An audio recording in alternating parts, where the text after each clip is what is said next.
life and to greater purpose in life. We thank you for the servant leaders gathered within this chamber and dispersed throughout our state, working for the people of our state. Bless each with wisdom, safety, and grace. Trusting in your Spirit's wideness and depth and grace, we pray. Amen.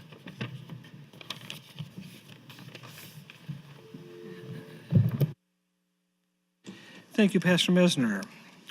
I call to order the 31st day, 106th Legislature, first session. Senators, please record your presence. Roll call.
Please record, Mr. Clerk.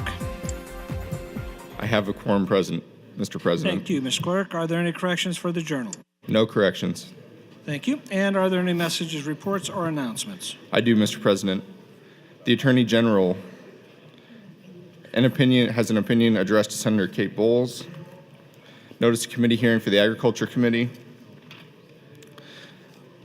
The Committee of Judiciary reports Legislative Bill 300, 93, 206, 230, 322, 390, 579 to general file, some with committee amendments. Your Committee on Enrollment and Review reports Legislative Bill 224 and Legislative Bill 16 to select file. That's all I have at this time, Mr. President. Thank you, Mr. Clerk. We'll proceed on to the first item on the agenda.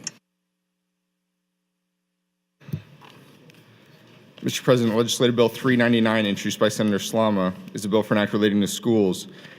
Changes the name and provisions relating to the Committee on Americanism, eliminates a penalty, provides duties for the State Board of Education and the State Department of Education, harmonizes provisions, and repeals the original section. Bill was read for the first time on January 17th of this year. It was referred to the Education Committee. That committee reported the bill to general file with committee amendments. We have an amendment adopted by Senator Chambers, an amendment adopted by Senator Bowles, an amendment pending from Senator Mosier, and a bracket motion pending from Senator Chambers. Thank you, Mr. Clerk. Senator Slama, would you like to reintroduce us to LB 399, please? Yes. Thank you, Mr. President, and good morning, colleagues. LB 399 serves as the first major revision to Nebraska's civic education standards since 1949. Our students face an almost constant workload of standardized testing in English, reading, math, and science. Thanks to the competitive nature of these tests, these subjects can take the limelight from other areas of instruction, such as civics. When a student walks across the stage at their high school graduation, we can rest assured that their skills in other core subjects have been sufficiently tested and analyzed. Once the pomp and circumstance fades, however, these newly minted adults will hopefully find themselves in a voting booth. I can attest, as the only member of the body to have graduated from high school in the last 5 years, that there's many things I simply don't remember from high school. I can no longer recite how to diagram a sentence, explain the Pythagorean theorem, or show that I've memorized the periodic table. However, I've used my civics education in every day of my life after high school, from reading the newspaper to voting. LB 399 lays the groundwork to ensure that students have at least been given a very basic introduction to their government. Our nation's history and government structure is simply too important to take a back seat to other core subjects. This bill, with the committee amendment, which I support, sets a very achievable bar for school districts, which can select between one of 3 options provided for their students to complete by the end of 12th grade. LB 399 also revises some outdated wording. The Americanism Committee, tasked with reviewing each school district's social studies curriculum, will be renamed the Committee on American Civics. The Committee on American Civics will also host 2 public meetings per year, with at least one of those meetings open to public comment. This will ensure transparency and accountability in each school district's curriculum choices. According to the current statute, teachers who fail to teach civics within the letter of the law can be jailed for a Class 3 misdemeanor. We finally changed that in LB 399 by removing this penalty. In this session, we are tasked with solving Nebraska's most pressing threats to our future, from providing property tax relief to further incentivizing our young people to raise their families in this great state. Those efforts will need bipartisan support. Today, we're not taking votes on those issues. That'll come later this spring. But this represents a promising first step that, regardless of political ideology and urban-rural background, that we can find common ground on issues that had in the past encountered insurmountable division. Thank you, both to those who have supported this bill from the start and opponents who have worked with me to find a compromise in the committee amendment which maintained the spirit of this bill. It's worth noting again that LB 399 advanced past the Education Committee on an 8-0 vote. I've appreciated the spirited debate And as we've learned during debate, this bill is not perfect. No bill that has ever passed through this body has been. I look forward to working with those who have raised concerns during general and select file to make LB 399 the best piece of legislation that it can be. I encourage a green vote on Senator Mosier's amendment, the committee amendment, and LB 399. Thank you. Thank you, Senator Salama. Senator Chambers, would you like to refresh us on your bracket motion? Thank you. How much time do I have to do that? You have 5 minutes. Thank you. Members of the legislature, this is a motion to bracket the bill till the last day of the session. I'm opposed to it. I've made that clear.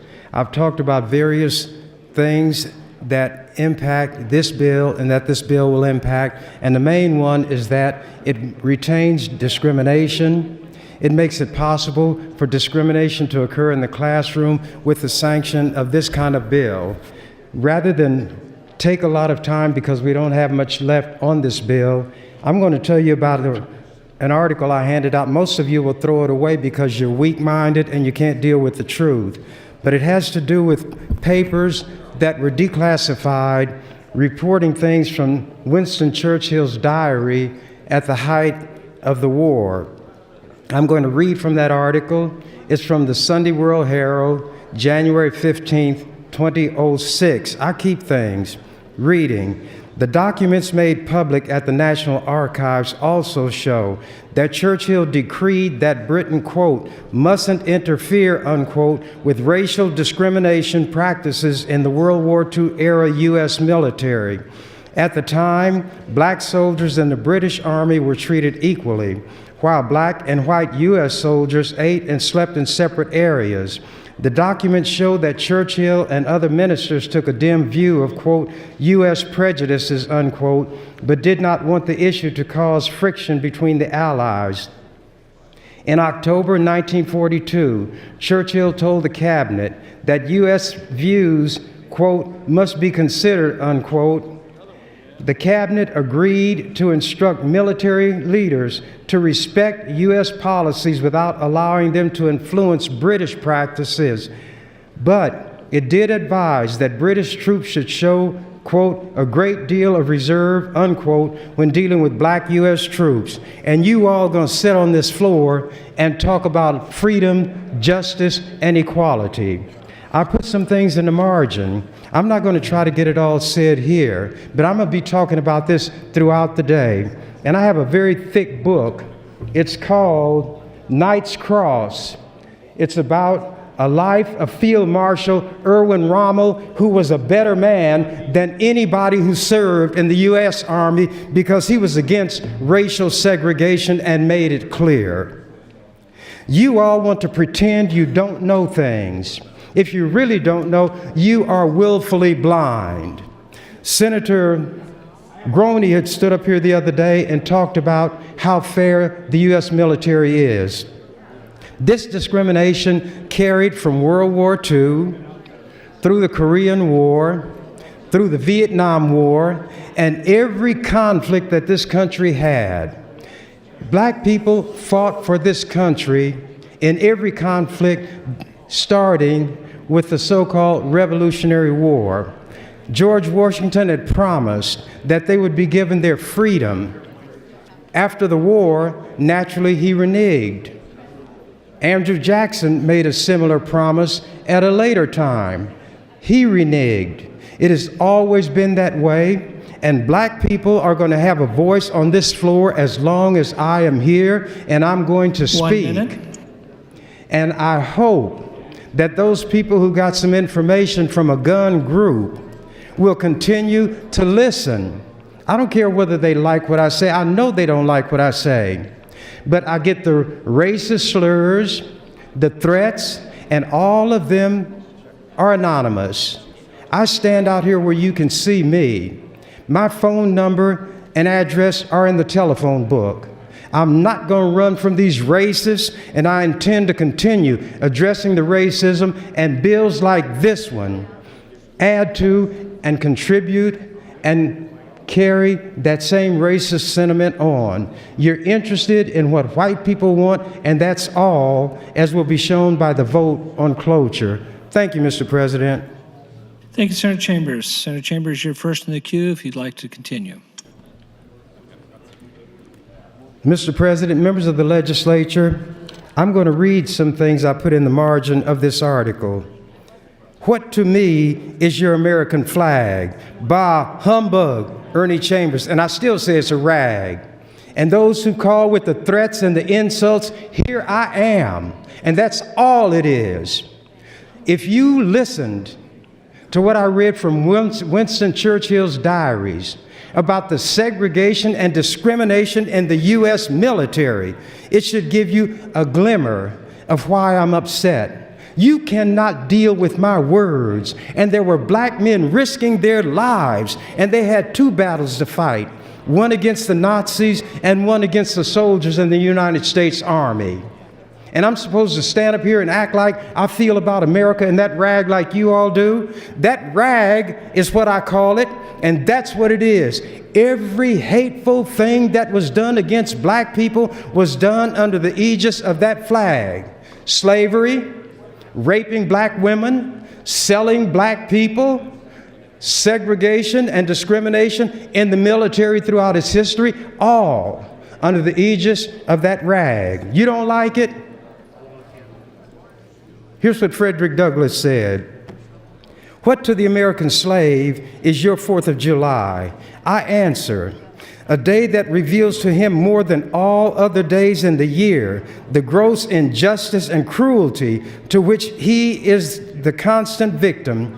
To him, your celebration is a sham. What to me is the American flag? A rag. And you're more upset with what's said about that rag than you are at the savaging of your Constitution by Donald Trump, the chump. And I'm working on a nursery rhyme for him. Trumpty Dumpty had a great wall. That's all I'm going to tell you. When I finish it, I'll share it with you. Then I put a quote from the Pledge of Allegiance, and I underline. First of all, I pledge allegiance to the flag. It starts, so you know what I'm talking about. Then it concludes with liberty and justice for all. Not in the U.S. Army, not in the school system, not in the workplace. Then I gave you some lines from your Star-Spangled Banner, which has these words, land of the free and home of the brave. Then I quote Scrooge. Bah, said Scrooge, humbug. And I apply his words to what you all say about the flag in your pledge and in your Star-Spangled Banner. And then I quote from Boswell's Life of Johnson. And this is a famous quotation. Patriotism is the last refuge of a scoundrel. Whenever the heat is put on these white people, they want to run up the flag of patriotism. You're not a patriot. Well, if patriotism is what they're manifesting, you can bet your bottom dollar if you got one, I'm not a patriot. And these people who call me and talk about what people in the military do, they don't know that I got an honorable discharge from the U.S. Army, and it makes them no difference. They are fat-mouthing, they are cowards, and I want them to know, because some call from other states, my telephone at home captures every phone number of anybody who calls. So I've got those numbers. But in being level, I cannot match the number to a specific caller. So I may just call them. Tell them this is Senator Ernie Chambers. Your phone number was on my phone. You apparently want to talk to me. So here I am. Tell me what you got on your mind, but tell me your name first. That's what I deal with. It's what I've dealt with ever since I've been in this legislature. Notes slipped under my door. Threats, racial slurs. You all don't have to deal with it. You couldn't deal with it. You cannot deal with the truth that I'm telling. And you cannot say that what I'm saying is untrue. And that's why I read from this white man, Winston Churchill, who tells you about the racism in your U.S. military. But they are not going to affect the way the British treat the black soldiers in the British Army. And later on, I'm going to read you something from Field Marshal Erwin Rommel, who fought for the Nazis, but he was not a Nazi. He was referred to as a soldier's soldier, Time, even Senator. by those on the other side. Thank you, Mr. President. Thank you, Senator Chambers. Colleagues, the cookies this morning are being given to you by Senator Gregert. It is his 60th birthday today.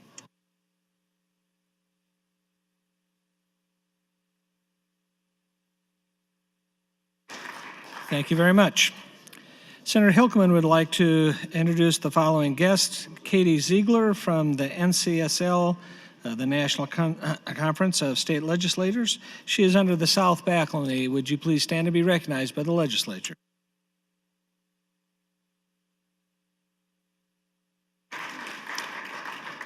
And finally, Senator Clements would like to recognize Dr. Dale Agner from Papillion, Nebraska. He is serving as our physician of the day. Thank you. Would you please stand underneath the north balcony?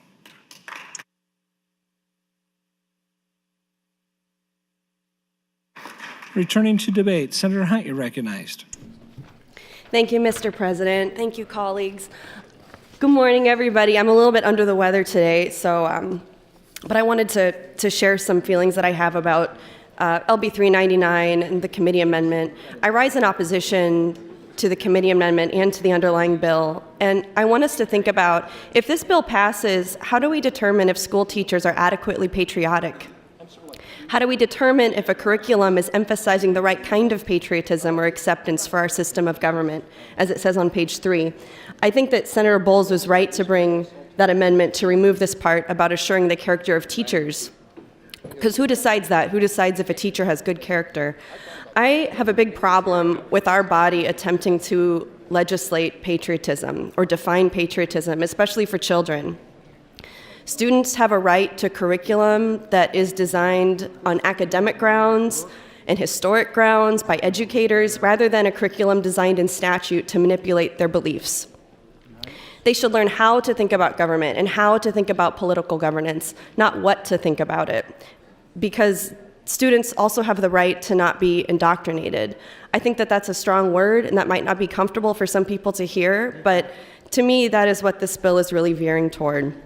Compulsory patriotism is just un-American, and that's why this bill is such a paradox to me.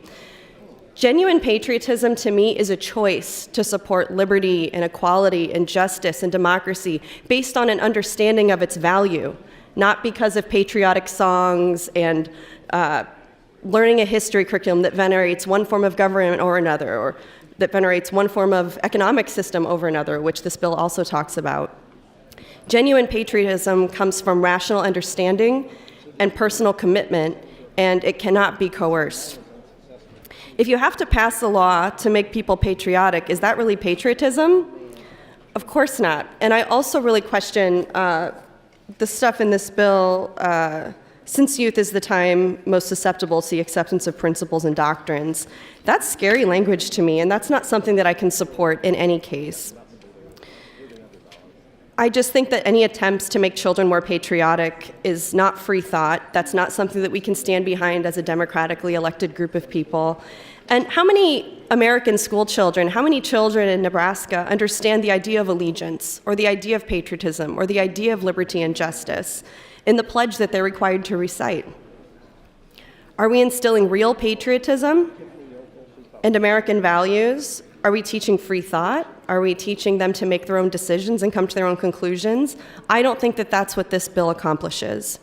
Real patriotism arises when citizens feel they can be proud of how their country benefits its own citizens and makes positive contributions to the whole world, but without their government telling them to be patriotic about it. I feel like some people who support this bill are acting like there's no civics education in schools, but that's just not true. The history of America, I also think it's important for us, when we talk about history, it is a story of liberty and justice and democracy and great things and heroic exploits and all of this kind of soaring language, but it's also a story of struggle and a story of rebellion and resistance in regard to how we achieve that liberty and justice and democracy. It's about rebels and dissenters and people who challenge the status quo. And many of those people we will never read about in a history book because the people who wrote the history books didn't recognize them. I believe in a system that teaches the truth as best as it can and encourages young students to reach their own conclusions about our country's past and about their role in our country's future.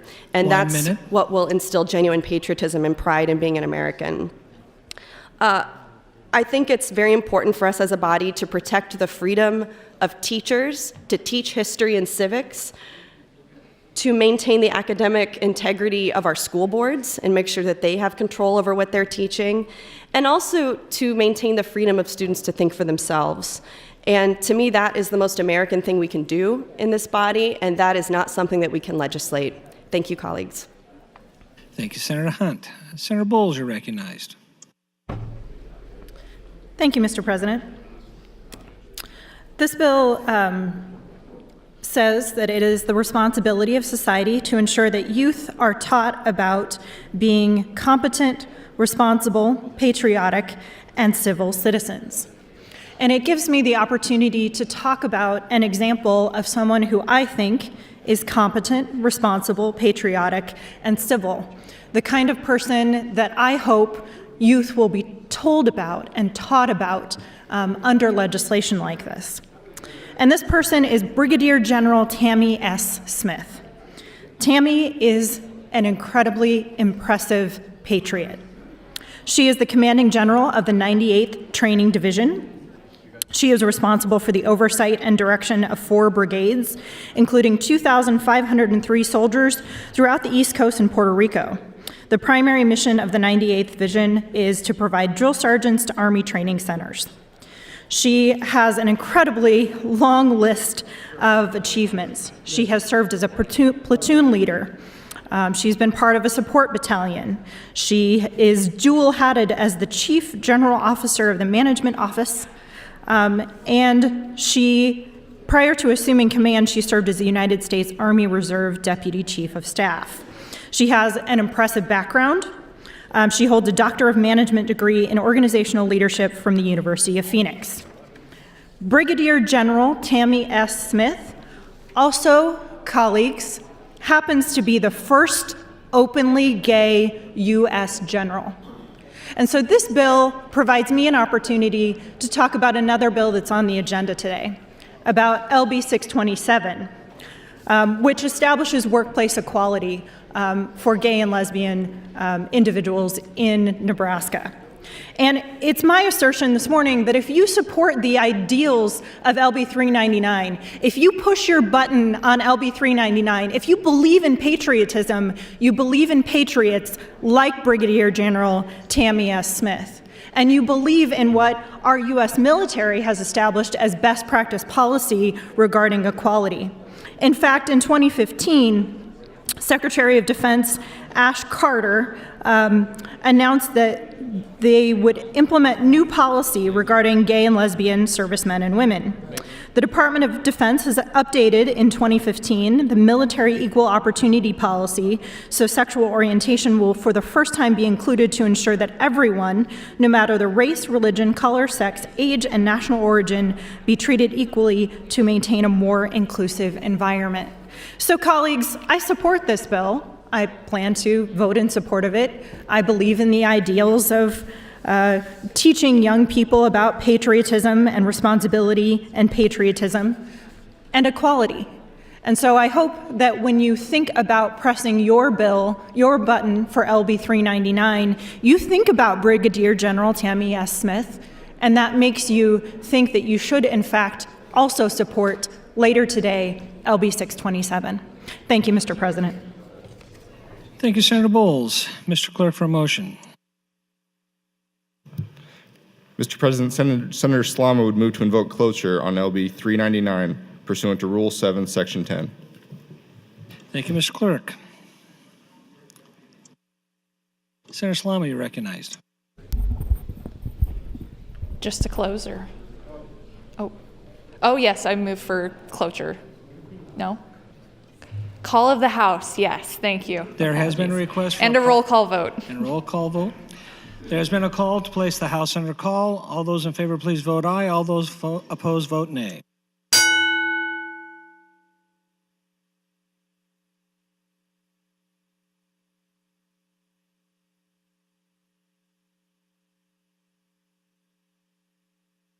Please record. There's a quorum, President.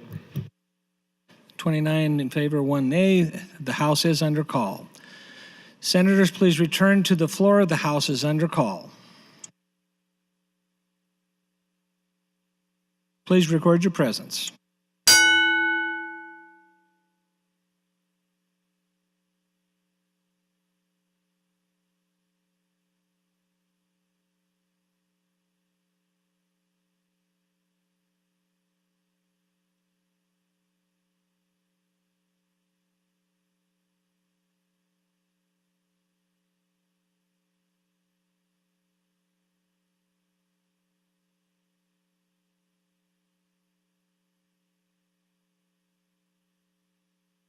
Senator Lindstrom, Senator Brewer, Senator McDonald. The House is under call. Would you please return to the floor and check in?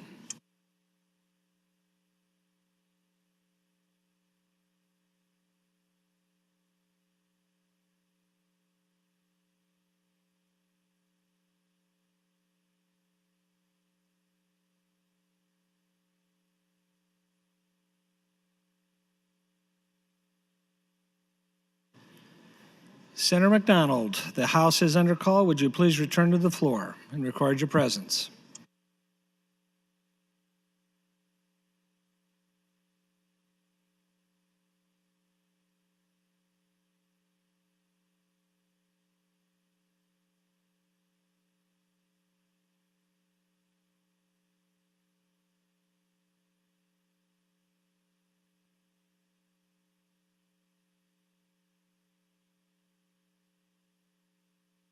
Senator Slaughter, we're waiting on Senator McDonald. Would you like to proceed with a roll call?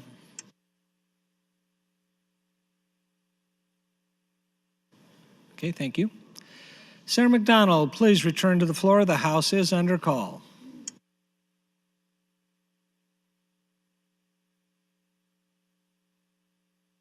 I see Senator McDonald walk in this direction. Mr. Clerk, if you'd like to proceed, roll call, regular order, Senator Slaughter?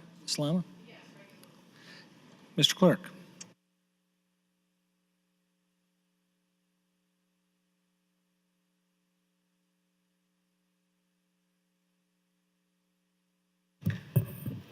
Thank you, Mr. President. Senator Albright, voting yes. Senator Arch, voting yes. Senator Blood, voting yes. Senator Bowles, voting yes. Senator Bostelman, voting yes. Senator Brandt, voting yes. Senator Brewer, voting yes. Senator Breezy, voting yes. Senator Kavanaugh, Senator Chambers, voting no. Senator Clements, voting yes. Senator Crawford, voting yes. Senator DeBoer, voting yes. Senator Dorn, voting yes. Senator Erdman, voting yes. Senator Friesen, voting yes. Senator Geist, voting yes. Senator Gregert, voting yes. Senator Groney, voting yes. Senator Holleran, voting yes. Senator Ben Hansen, voting yes. Senator Matt Hansen, voting yes. Senator Hilgers, voting yes. Senator Hilkeman, voting yes. Senator Howard, Senator Hughes, voting yes. Senator Hunt, voting no. Senator Kalowski, voting yes. Senator Coulterman, voting yes. Senator LeGrone, voting yes. Senator Lathrop, voting yes. Senator Lindstrom, voting yes. Senator Linehan, voting yes. Senator Lowe, voting yes. Senator McCollister, voting yes. Senator McDonald, voting yes. Senator Moorfeld, voting yes. Senator Mosier, voting yes. Senator Merman, voting yes. Senator Pansing Brooks, voting yes. Senator Quick, voting yes. Senator Scheer, voting yes. Senator Slama, voting yes. Senator Stinner, voting yes. Senator Vargas, Senator Walls, Senator Wayne, voting no. Senator Williams, Voting yes. Senator Wishart. Voting yes. The vote is 42 ayes, 3 nays on the motion to invoke cloture. Cloture requiring 33 votes. We have reached that. Moving to the next item is voting on the bracket amendment by Senator Chambers. This is a simple majority of 25. All those in favor, please vote aye. All those opposed, vote nay. There's been a request for a roll call vote. Mr. Clerk. Senator Albright. Voting no. Senator Arch. Voting no. Senator Blood. Voting no. Senator Bowles. Voting no. Senator Bostelman. Voting no. Senator Brandt. Voting no. Senator Brewer. Voting no. Senator Breezy. Voting no. Senator Kavanaugh. Senator Chambers. Voting yes. Senator Clements. Voting no. Senator Crawford. Voting no. Senator DeBoer. Voting no. Senator Dorn. Voting no. Senator Erdman. Voting no. Senator Friesen. Voting no. Senator Geist. Voting no. Senator Gregert. Voting no. Senator Groney. Voting no. Senator Holleran. Voting no. Senator Ben Hansen. Voting no. Senator Matt Hansen. Voting no. Senator Hilgers. Voting no. Senator Hilkeman. Voting no. Senator Howard. Senator Hughes. Voting no. Senator Hunt. Voting no. Senator Kalowski. Voting no. Senator Coulterman. Voting no. Senator LeGrone. Voting no. Senator Lathrop. Voting no. Senator Lindstrom. Voting no. Senator Linehan. Voting no. Senator Lowe. Voting no. Senator McAllister. Voting no. Senator McDonald. Voting no. Senator Moorfeld. Voting no. Senator Mosier. Voting no. Senator Merman. Voting no.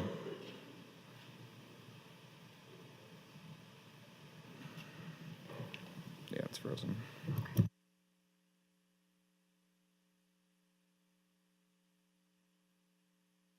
Senator Pansing Brooks. Voting no. Senator Quick. Voting no. Senator Scheer. Voting no. Senator Slama. Voting no. Senator Stinner. Voting no. Senator Vargas. Senator Walls. Senator Wayne. Voting no. Senator Williams. Voting no. Senator Wishart. Voting no. The vote is 44 nays, 1A to bracket. FA 15 is not adopted. Moving to the next item to be voted upon is FA 14, Senator Mosier's amendment. All those in favor? There's been a request for a roll call vote. Regular order, Senator. Yes. Mr. Clerk.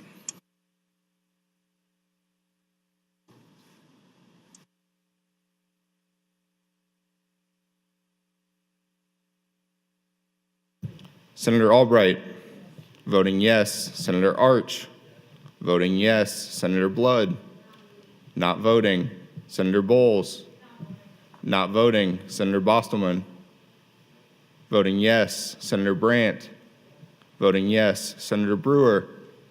Voting yes. Senator Breezy. Voting yes. Senator Kavanaugh. Senator Chambers. Voting no. Senator Clements. Voting yes. Senator Crawford. Voting yes. Senator DeBoer. Not voting. Senator Dorn. Voting yes. Senator Erdman. Voting yes. Senator Friesen. Voting yes. Senator Geist. Voting yes. Senator Gregert. Voting yes. Senator Groney. Voting yes. Senator Holleran.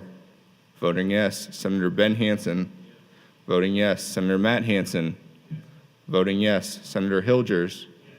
Voting yes. Senator Hilkeman. Voting yes. Senator Howard.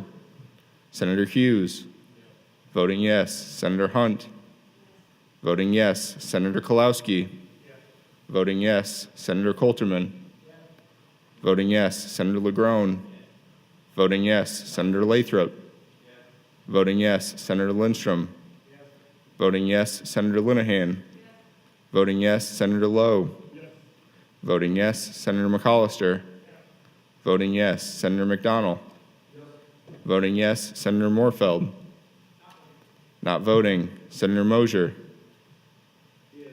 Voting yes, Senator Merman. Voting yes, Senator Pansing Brooks. Voting yes, Senator Quick. Voting yes, Senator Scheer. Voting yes, Senator Slama. Voting yes, Senator Stinner. Voting yes, Senator Vargas. Senator Walls. Senator Wayne. Not voting, Senator Williams. Voting yes, Senator Wishart. Voting yes. The vote is 39 ayes, 1 nay on the motion to adopt the amendment. FA 14 is adopted. Next question before us is the adoption of AM 286, the committee amendment. Been a request for a roll call vote. Mr. Clerk.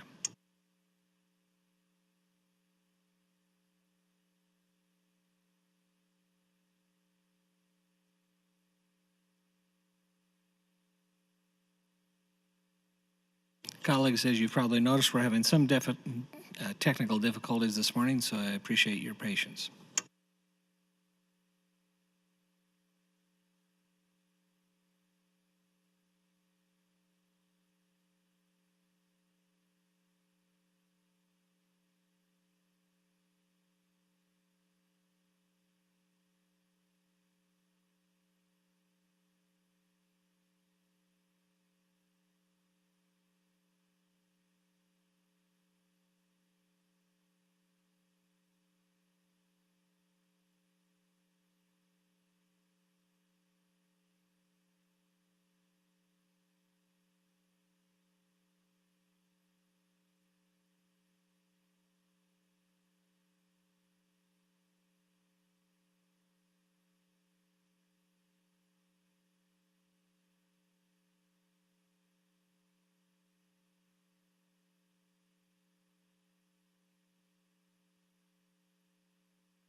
Refreshing everyone's memory, we are now going to vote on the committee amendment AM 286. Mr. Clerk, there's been a call for a roll call vote. Senator Albright. Voting yes, Senator Arch. Voting yes, Senator Blood. Voting yes, Senator Bowles. Voting yes, Senator Bostelman. Voting yes, Senator Brandt. Voting yes, Senator Brewer. Voting yes, Senator Breezy. Voting yes, Senator Kavanaugh. Senator Chambers. Voting no, Senator Clements. Voting yes, Senator Crawford. Voting yes, Senator DeBoer. Voting yes, Senator Dorn. Voting yes, Senator Erdman. Voting yes, Senator Friesen. Voting yes, Senator Geist. Voting yes, Senator Gregert. Voting yes, Senator Groney. Voting yes, Senator Holleran. Voting yes, Senator Ben Hansen. Voting yes, Senator Matt Hansen. Voting yes, Senator Hilgers. Voting yes, Senator Hilkeman. Voting yes, Senator Howard. Senator Hughes. Voting yes, Senator Hunt. Voting no, Senator Kalowski. Voting yes, Senator Coulterman. Voting yes, Senator LeGrone. Voting yes, Senator Lathrop. Voting yes, Senator Lindstrom. Voting yes, Senator Linehan. Voting yes, Senator Lowe. Voting yes, Senator McCollister. Voting yes, Senator McDonald. Voting yes, Senator Moorfeld. Voting yes, Senator Mosier. Voting yes, Senator Merman. Voting yes, Senator Pansing Brooks. Voting yes, Senator Quick. Voting yes, Senator Scheer. Voting yes, Senator Slama. Voting yes, Senator Stinner. Voting yes, Senator Vargas. Senator Walls. Senator Wayne. Voting no, Senator Williams. Voting yes, Senator Wishart. Voting yes. The vote is 42 ayes, 3 nays on the motion to adopt the committee amendments. AM 286 is adopted. The next item is the adoption and movement of LB 399 to in our initial. There's been a request for a roll call vote. Mr. Clerk.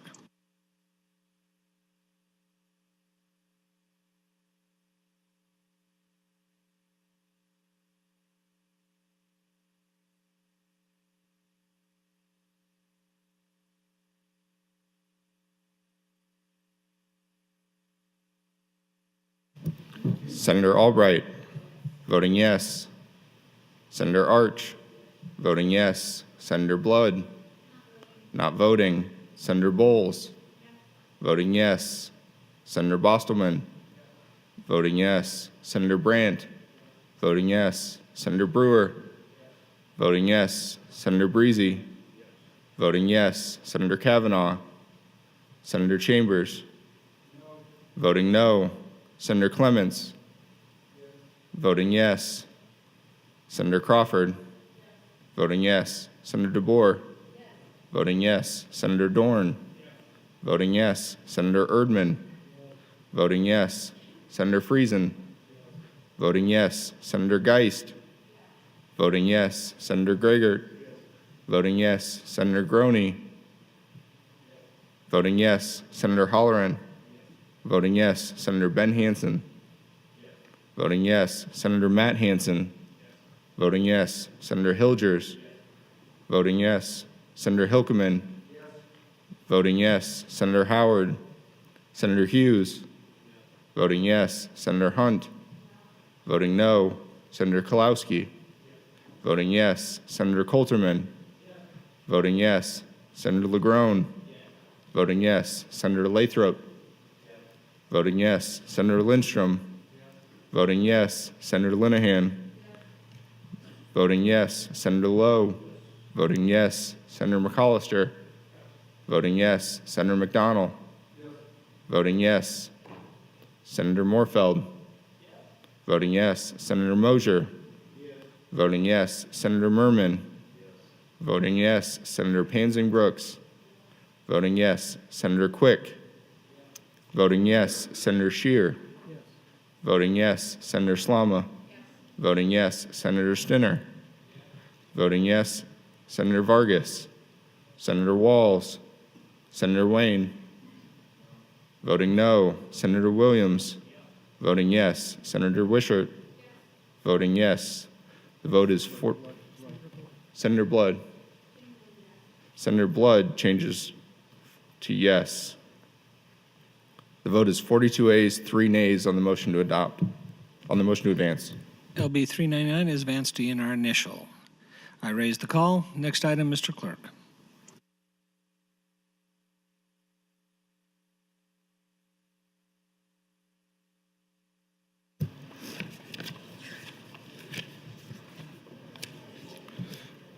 Next bill, Mr. President, Legislative Bill 309, introduced by Senator Lathrop, is a bill for an act relating to courts, increases the number of district judges in the 4th Judicial District and repeals the original section. Bill was read for the first time on January 15th of this year. It was referred to the Judiciary Committee. That committee reports the bill to general file with no committee amendments. Thank you, Mr. Clerk. Senator Lathrop, you're welcome to open on LB 309. Thank you, Mr. President and colleagues. Good morning. LB 309 is pretty straightforward. It would add a 17th judge to the District Court of Douglas County. We actually should be adding additional judges. That's what the data supports. But because of limited courtroom space in Douglas County and a tight budget, We're only asking for one at this time. This reflects a recommendation by the Judicial Resource Commission, which is a panel of judges, lawyers, and non-lawyers that's responsible for reviewing caseloads in the state's various courts. For example, and this isn't to pick on Lancaster County, but one figure that is mentioned at the hearing on this bill was the murder trials. In 2011 to 2018, we were told Lancaster County had 4 murder trials. These take a long time, as you might have guessed.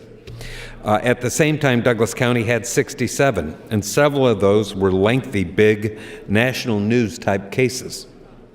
As you all know, having an adequate number of judges is key to making sure people in our most populous county have the same access to courts and receive the same attention from their judges as litigants elsewhere in Nebraska. That goes for plaintiffs as well as defendants. So this is an important bill that could help an awful lot of people. LB 309 advanced from committee on a 7-0 vote with no opposition at the hearing. There is a fiscal note, and I would contend that we have an obligation to adequately fund our judiciary. Everyone has the right to a speedy trial, and there's no caveat in Nebraska's Constitution that says that's only true when there's room in the state budget. With that, I would encourage your support of LB 309, and I'm happy to answer any questions. Thank you. Thank you, Senator Lathrop. Mr. Clerk, for a motion. Mr. President, Senator Chambers would move to bracket until June 16th of this year. Thank you, Mr. Clerk. Senator Chambers, you're welcome to open on your amendment. Thank you. Mr. President, members of the legislature, although I admire mountain lions, alias or AKA cougars, they are powerful animals. They are virtually invisible because of the coloration of their fur and the fact that they have heavily padded paws, which allows them to move noiselessly. Although they can run down prey, they are not built to run long distances. They can maintain an all-out sprint for about 1,000 yards, and if they're being pursued by dogs, at that point, the animal will tree. When this animal is running, when the front paws lift, the back paws go forward and land right where those front paws were when they lifted. That's the way it operates. This animal can jump straight up 18 feet into the air, horizontally through the air. He can leap 45 feet to land on the back of prey. For those who might like to visualize 45 feet, on a football field, there are 10 yards between the lines. So he would leap from one line over the other halfway to the next line, 45 feet. That is very powerful. He can spring from a height of 60 feet and not sustain an injury. I'm saying all this for a reason, in addition to just taking time, because that's what I'm going to do. The cougar or mountain lion is known as an ambush predator. I do admire the way that animal functions. The part that I will not be is designated by that term ambush. I told Senator Lathrop that I'm not going to try to kill this bill, but I'm going to take time. And I'm going to take time on other bills. Just so you know, to be forewarned is to be forearmed. And I'm going to proceed at my own pace for as long as I choose. And I haven't determined how long that will be yet. When we finally get around to voting for this bill, I probably will vote for it. If I don't vote for it, I will not vote against it. I have grievances against various Douglas County district judges, but not all of them. When it comes to the salary bill, to increase the salary for judges, that bill is a different kettle of fish. That salary increase will go to all of the judges throughout this state. An amount will be set for the Chief Justice. Then, in descending order, a percentage of that will determine the salary for the lower court judges. I saw something on the news this morning that was very disturbing to me, but not a surprise. I presume from the address, this was a black woman. She had gone to one of these judges in Douglas County to seek a protection order. This man she was with had made various threats to her, among which was that he would burn her house down. He had set fires in the yard. He had referred to their daughter as a pig and other insulting, abusive terms. He had told this woman that he could snap her neck right at that instant. And you know what the district judge did? He refused to grant the protection order. Now, white women have gone to court with far less than that and have gotten a protection order. I say again, because of the address and the way things were handled by the court, I'm presuming that the woman is black. Well, last night he delivered on one of the promises. He set her house afire with her in it and the children.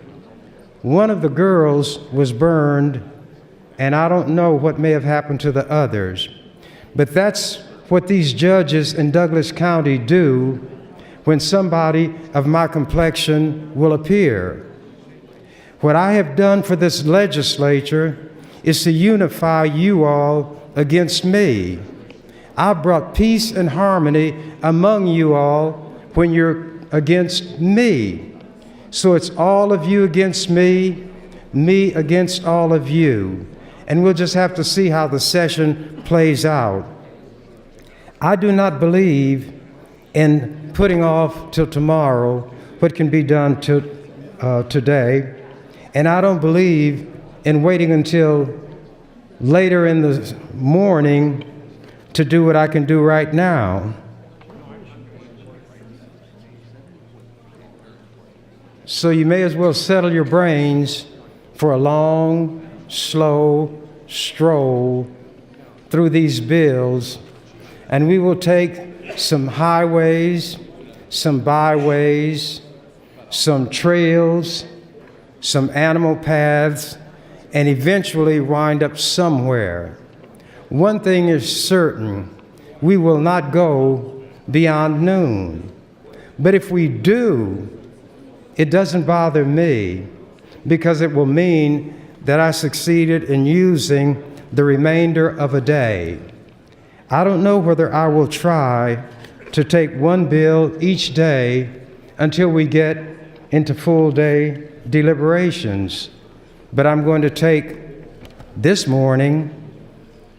I have told you about this book, Knight's Cross, A Life of Field Marshal Erwin Rommel by David Fraser, F-R-A-S-E-R. I'm going to read some comments from the jacket, and in the same way that I find things worthy of emulation when dealing with the mountain lion, there are things about Rommel which are worthy of emulation. By the way, Rommel was not a Nazi. Rommel fought for Hitler. He was fond of Hitler. He fought in the German army, but he was not a Nazi. I had a U.S. Army uniform, but I was not a patriot, as you all reckon patriotism. I was not a flag waver. I was not a flag saluter. I was not a rah-rah person for America as a place with liberty and justice for all, because that's a lie. And I'm going to listen when we get to Senator Pansing Brooks' bill, probably not today, LB 627. The one-liner is, prohibit discrimination based upon sexual orientation and gender identity. But if you have liberty and justice for all, that bill is a waste of time. All the LGBTQ community have liberty and they have justice. So I think what Senator Pansing Brooks should do for those who voted with her and with whom she voted is to withdraw her bill. To have a bill like this 1 minute. is to be a slam against America. To call the U.S. flag a lie. The flag salute is a lie. This bill has no place here. These people are already clothed with freedom, justice, and equality. In fact, although I had to learn it when I was a wee lad, I'm going to read what I copied on this sheet I gave you this morning, this article. Read from the pledge, the flag salute. One nation under God. Does that one nation include Latinos, Latinas, Native Americans? Time, Senator. Thank you, Mr. President. Thank you, Senator Chambers. Senator LaGrone, you're recognized. Thank you, Mr. President. I rise in opposition to the bracket motion, but I think that Senator Chambers and I may actually have the same goal this morning because I'm currently opposed to 309 for reasons that we'll get to when we get to my amendments. But I want to delve into Senator Chambers' objections a little more because he might be able to convince me. Would Senator Chambers yield to a question? Senator Chambers, would you please yield? Any number that you choose to ask me, Sonny. Thank you, Senator Chambers. So I know that you have been opposed to adding judges in the past, and you started to touch on that at the beginning of your comments. I was just wondering if you could explain a little more why in this specific instance you would be opposed to it, and I'll give you the background on why I'm asking. Because currently I think they do need another judge. I just have issues about how it gets paid for. So I'd be interested to hear your objections. And I'll make it brief. I won't take all your time. I objected when they were trying to add another juvenile court judge because there's a one on there named Circavenge or Circle Witch, something like that, who is very vicious, vindictive, unjudicial, and unfit to be on the bench. So I told the Chief Justice and everybody else I would never vote to allow an additional juvenile court judge as long as she was there. Well, as things rocked on, as soon as she reaches a certain age, she's not going to stand for retention. But even before that, I became convinced that denying the court an additional judge was not really hurting her at all, but it was delaying the cases that needed to be heard, overburdening judges who were there. So I withdrew my opposition and I supported adding a juvenile judge. And as I stated in my opening on this motion, I'm not going to try to kill this bill, but I have some problems with judges on Douglas County District Court bench. So would you agree then that Douglas County does need another judge because of caseload and stuff like that that you mentioned? Would you agree with that? So I guess I'm curious as to, and again, like I said, I have some issues with the bill that we'll get into later. But I'm just curious. I'm just trying to understand your reasoning here.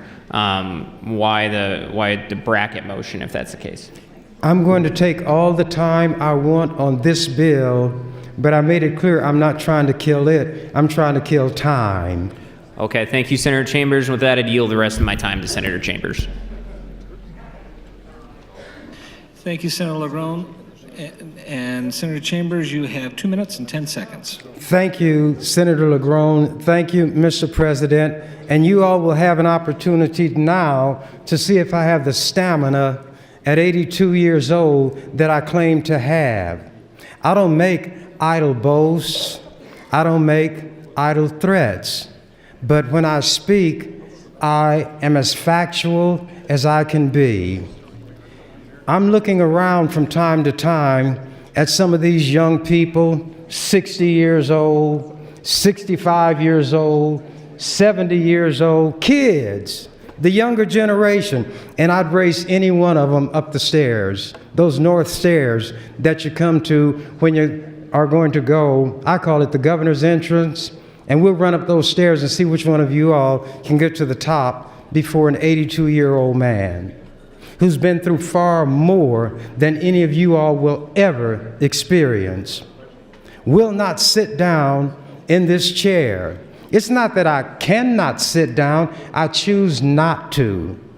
I've been standing for what I believe for more than a decade. 1 minute. As I've stated, my chair, not my chair, the chair at the desk assigned to me will carry a sign. Not like the bed Abraham Lincoln slept here, George Washington slept there. In this chair it will say, Senator Chambers never sat here. And I'm going to take you all's time, and I don't care whether you're here or go someplace else. And I'm not going to suggest where you go, but there are a number of places. Thank you, Mr. President. Thank you, Senator LaGrone and Senator Chambers. Senator McDonald would like to welcome the following guests, members of the Nebraska State AFL-CIO and the Nebraska Labor Unity Council. They are located in both balconies. Would you please stand and be recognized by the Nebraska Legislature?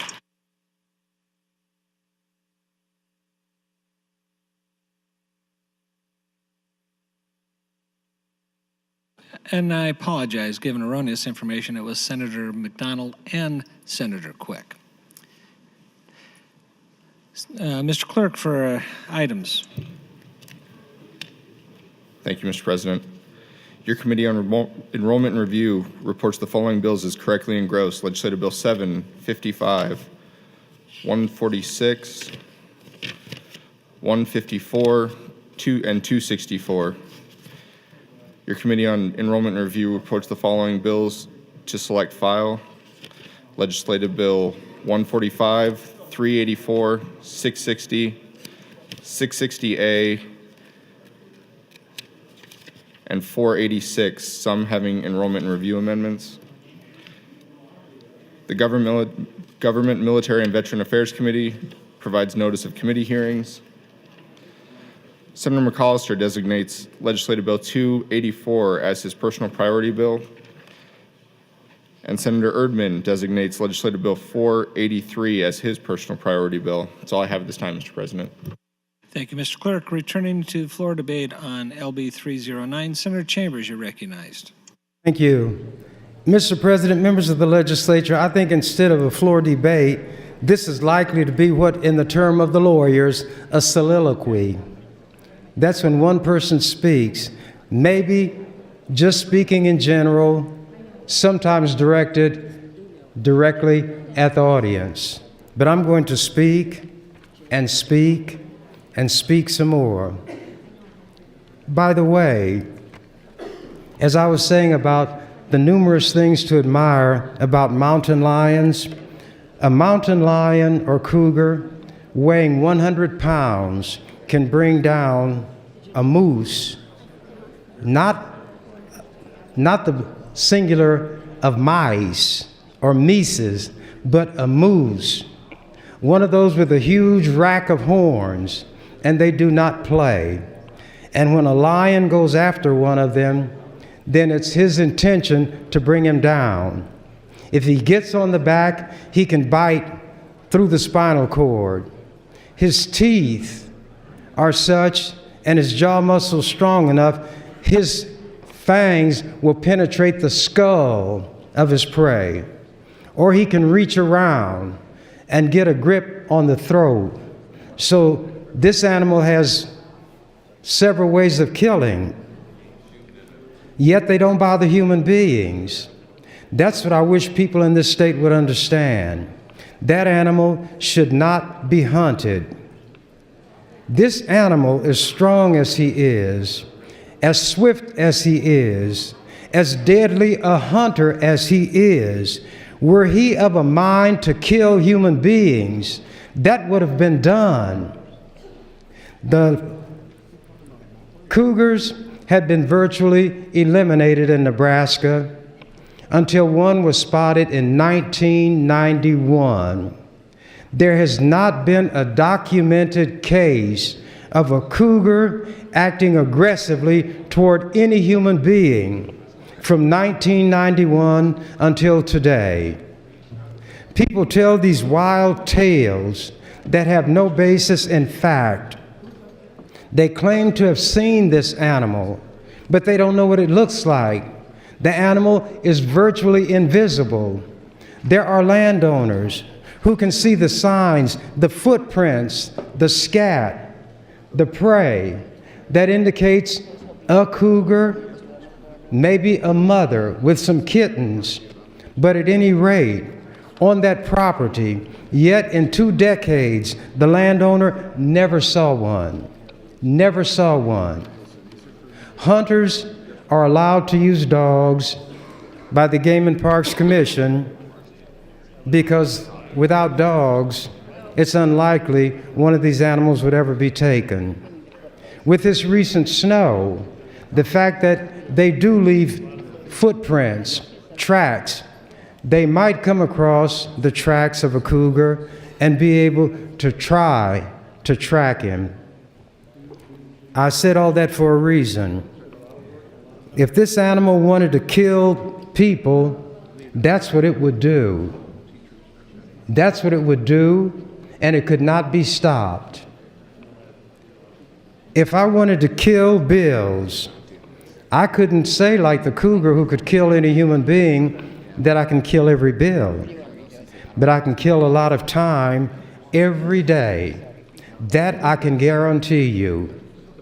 And I'm not saying that I will do that every day, but today is going to be a harbinger. It will give you an idea of possible things to come. Senator Lathrop is a very intelligent and wise person. Senator Lathrop is not the kind of person who would take a battering ram to try to knock down a door that is standing wide open, as some of my simple-minded colleagues would do, because they don't understand. They're given marching orders and they march. When they're told to jump, they don't ask how far. They jump first and say, "Boss, is this far enough?" And that's what's going to happen this session. I know it. It has always happened. It's a pattern, and it will be repeated. There are some people embarrassed about that vote they gave on that piece of trash legislation, LB 399. But they did what they did. Senator. Time, Senator. Thank you, Mr. President. Thank you, Senator Chambers. Returning to the queue, those waiting to speak, Senator Lathrop, Geist, LaGrone, and others. Senator Lathrop, you're recognized. Thank you, Mr. President and colleagues. I appreciate Senator Chambers' remarks. It does not sound like he is in opposition to the bill. I want to talk about what we're doing here because this is a unique part of our process. And it's unique because we all, no matter where you live in the state, have a stake in what we're doing here right now. And let me tell you why and how that is. So, by law, we have something called the Judicial Resource Commission, okay? The Judicial Resource Commission develops a weighted caseload analysis, okay? What they've done, and you have a handout here that I provided to you. I hope you all take a second and look at this handout because it reflects the work of the Judicial Resource Commission. And what the Judicial Resource Commission determined is, in all of the districts where we have district courts, they are fully staffed with district court judges. And here's what happens. We come in here in sort of one of those situations where we're pointing the gun at each other. and we need to understand what's happening. Generally speaking, will come after the District Resource Commission has determined that there is a need for an additional judge, will come, as I have, and introduce a bill like 309 and say, let us add an additional judge. Okay? Traditionally, people that understand this process understand that I can do two things. I can ask you for a new judge, or the next time you have a vacancy, I can take your judge. Let me say that again. This is why you should care about this bill. The Judicial Resource Commission will determine who doesn't need a judge as bad as Douglas County does, and that judgeship will then be moved to Douglas County. You could lose a district court judge if you oppose this bill. And that's why this is a unique part of the legislative process. We all understand when one of these judgeships come up that it is a request to add an additional judge so that Douglas County doesn't take one from a less populous area. You can look at this handout and maybe you can see your district, if you're outside of Douglas County, you have the district judge resources you need to hear the cases that come before your district court judge. Douglas County, by contrast, actually needs 4 district court judges. That's 4 additional district court judges. And how is that? Why is it that Douglas County needs more judges? Because we have more people, we have more conflict, we have more crime, we have more specialty courts, which the district court judges are doing. It is very important that Douglas County get this judge. Understand, this isn't something you can just turn your back on and say it's Douglas County's problem. Because what will happen next is the Judicial Resource Commission will make a determination where we're going to take a judge from. And the next time you have a vacancy in your district, it may be your district court judge that we don't fill, and that's why we're in this together. Colleagues, if you have questions about this process, I'm happy to answer them. It is a critical need. These are men and women that serve in our district courts, and they are not in the political branch of government. They don't get to vote on our budgets. They do not get to vote on our budgets, and right now we need 4 additional judges, and this bill simply asks for 1. You will be well advised, if you don't want to lose your district court judge, in the next evaluation by the Resource Commission to support this bill. I'm happy to answer questions, and I'm happy to address Senator LaGrone's concerns when those come up as introduced amendments. Thank you. Thank you, Senator Lathrop. Senator Geist, you're recognized. Thank you, Mr. President. Senator Lathrop, would you yield to a question? Senator Lathrop, would you please yield? I'd be happy to. Senator Lathrop, as someone who's very interested in specialty courts such as drug court and mental health court, would you explain the interaction, I guess, with those courts and district judges? Thank you for the question, because our specialty courts, for those of you that don't understand that term or you're new to the term, a specialty court would be like drug court, or it might be a mental health court or a veterans court. And we call it a court because it's run by the district court judges, and it's intended to take people who have committed an offense and essentially run them through a probation-style process where we give them a second chance, provide them with services, get them, in most cases, it's some form of mental health or addiction recovery treatment, and it's overseen by district court judges. It's relevant to this conversation because that's part of what's happening in Douglas County. These judges are doing drug courts and specialty courts, and it takes time. In addition to the divorces and the criminal work and the civil cases and all the other responsibilities. Thank you for that. And I just, I'm not sure yet where I stand on this bill, but I do know that there is a big need for spreading the load and helping judges be able to see all of the people on their docket that they need to. One of the things that's very near and dear to my heart are specialty courts. And the reason is this is an opportunity that those who are addicted or those who have serious mental health issues can get treatment and have someone walk with them for about 1.5 to 2 years. Individuals who go through this type of specialty court also have nonviolent felonies on their record, which they, in order to go to attend specialty courts, they plead guilty to those charges. By the time they graduate from this specialty court, they have their family units mostly intact. They're usually well employed. They have a new life that they're establishing. And when they graduate, the charges that are against them are dropped. The recidivism rates of those who go through specialty courts are enormously smaller than regular recidivism rates of those who are released from prison. So I'm listening to this. I have heard from some of our judges how they do have an overload, how they're backed up on their docket, and so I think we really need to listen. I know that this is also a financial consideration, and so I'm taking that into consideration as well, but we do need to be sure that we're supporting our judges and the amount of work they do. And I'll give you one more aside. Those judges that do specialty court are not reimbursed and not paid for their time on specialty court.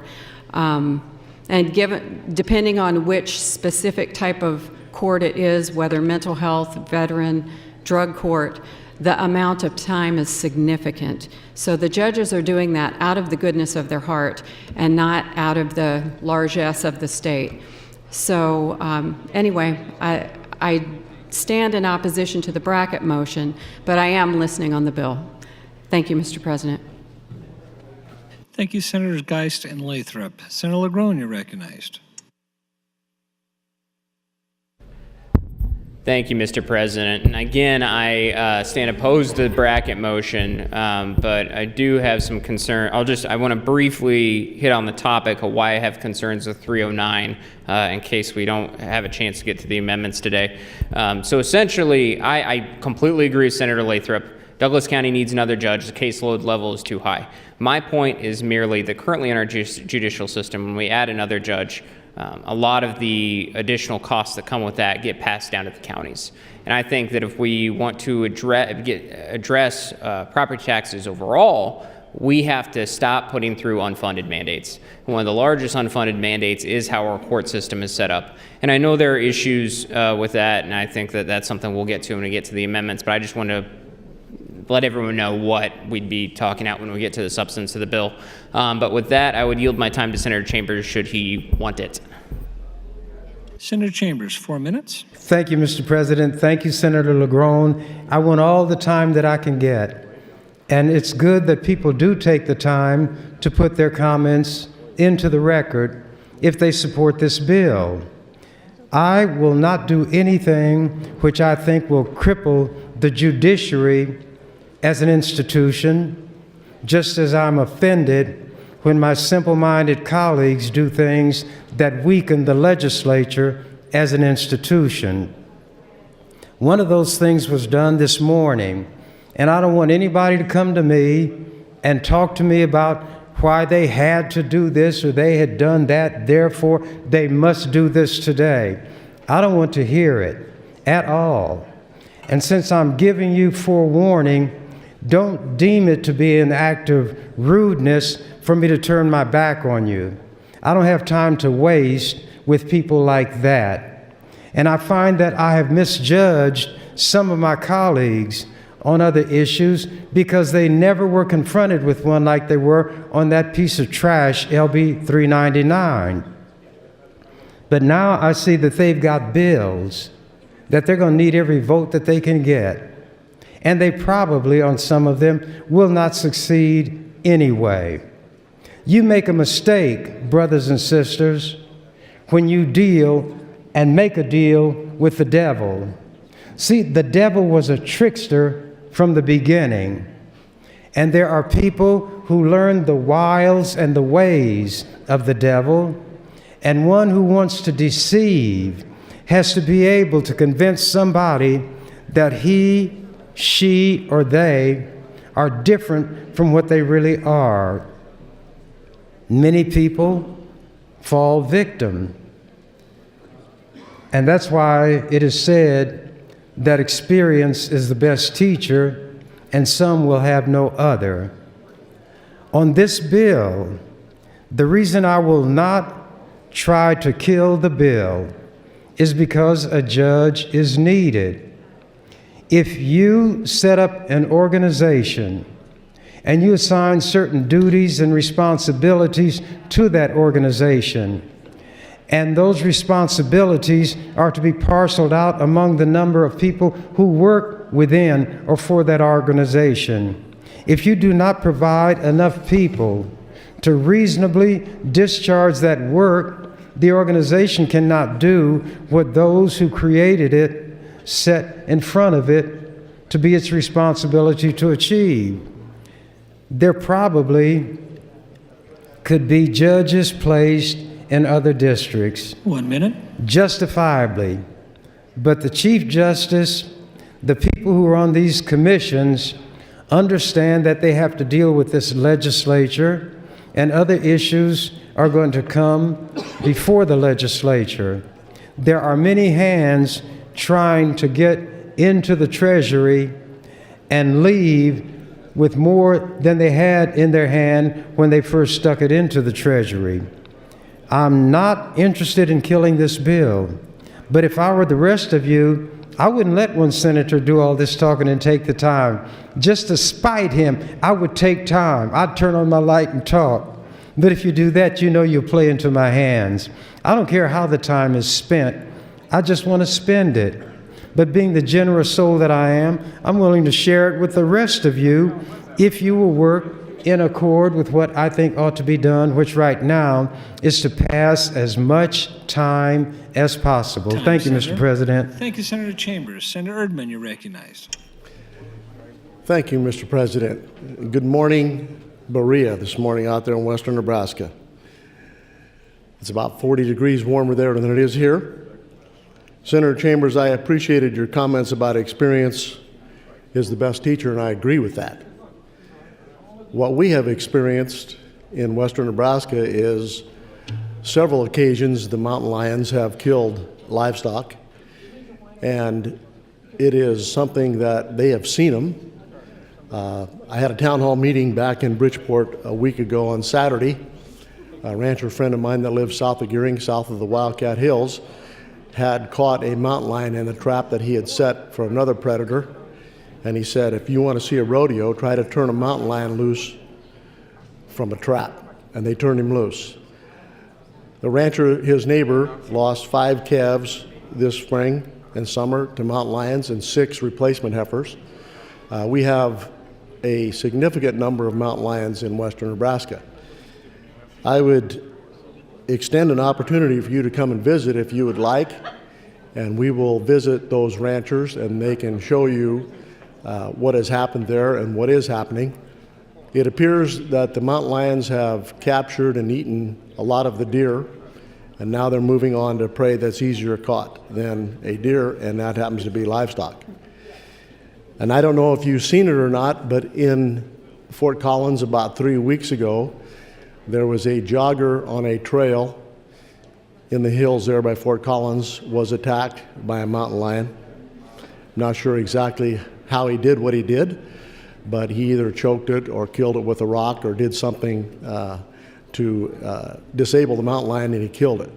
So there have been attacks from mountain lions on people, but we have a significant number of mountain lions, and Game and Parks will say that there's 58 in the Pine Ridge area, and they do that by checking the scat or whatever else they do.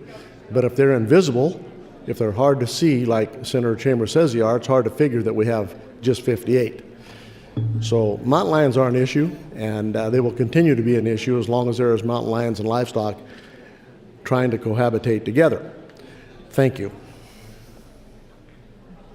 Thank you, Senator Erdman. Senator Chambers, you're recognized. Thank you, Mr. President. Members of the legislature, Senator Erdman pointed out something that happens when mountain lions, cougars, begin to attack livestock. As long as their prey is available, all kind of deer, antelope, things such as that, they're not interested in livestock. If there is a mother, she teaches those cubs, or kittens as some people refer to them, what the appropriate prey is, and it does not include livestock.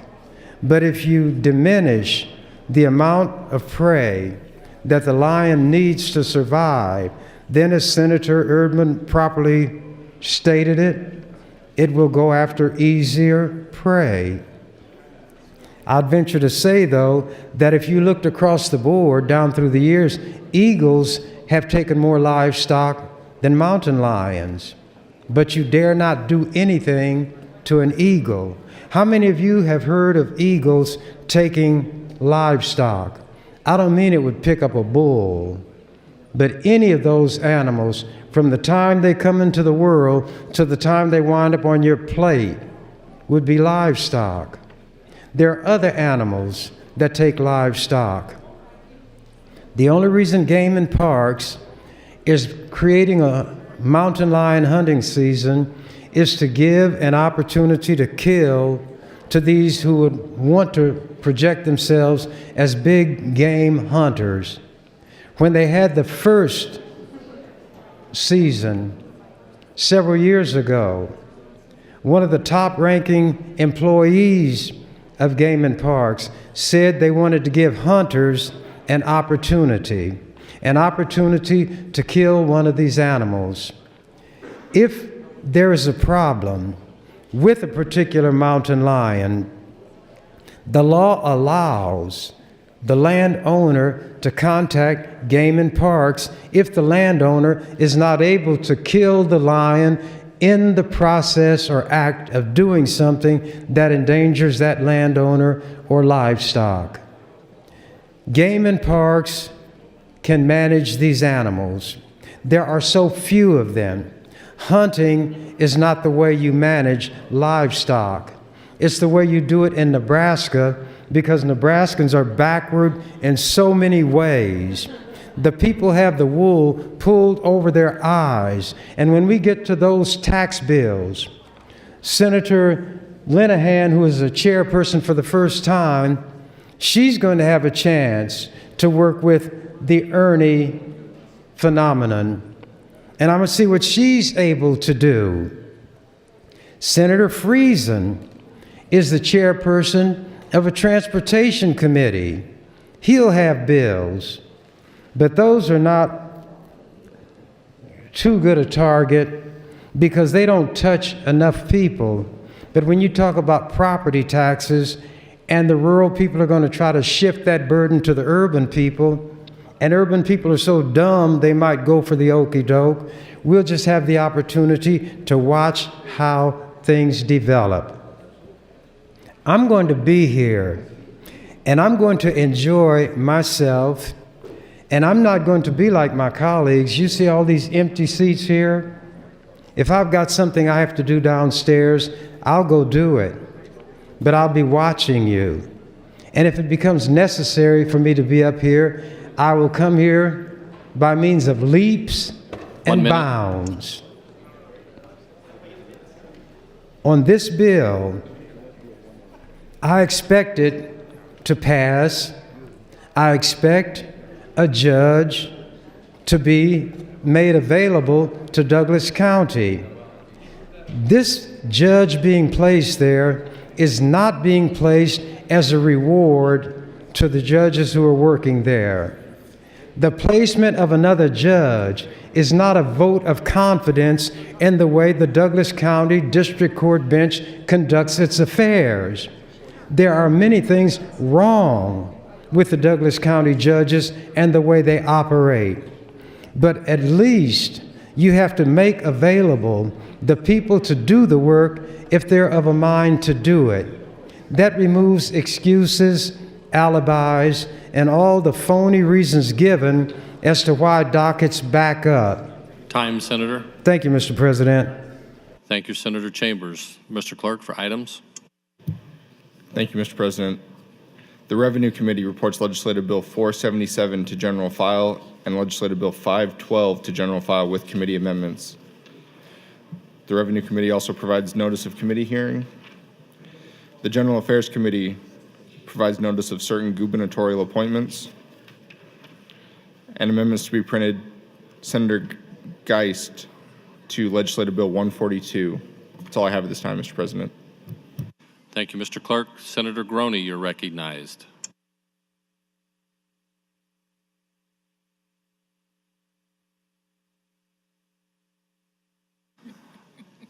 Senator Williams, you're recognized. Thank you, Mr. President, and good morning, colleagues. I'm certainly standing against the bracket motion and do support the underlying bill, LB 309. As we all know and deal with every day, we have three distinct branches of government, but our branch of government has certain oversight and responsibility of the judicial branch.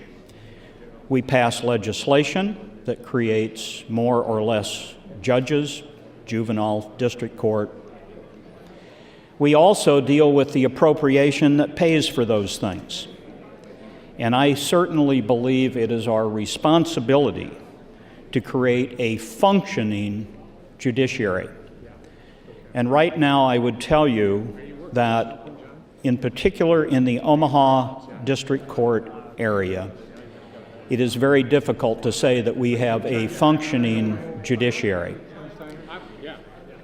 We have people that have been charged with crimes that are sitting trying to be bonded out, that have to sit in court for sit in jail for 2 or 3 weeks, waiting for the availability of a judge for a bond hearing.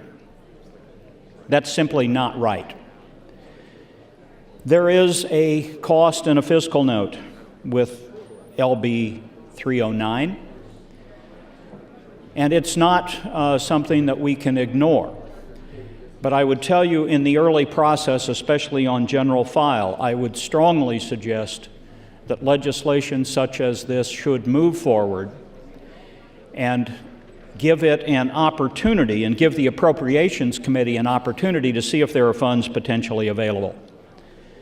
Senator Lathrop talked about the extra duties, so to speak, of district court judges, in particular in the problem-solving court area, which is an area that I have great interest in.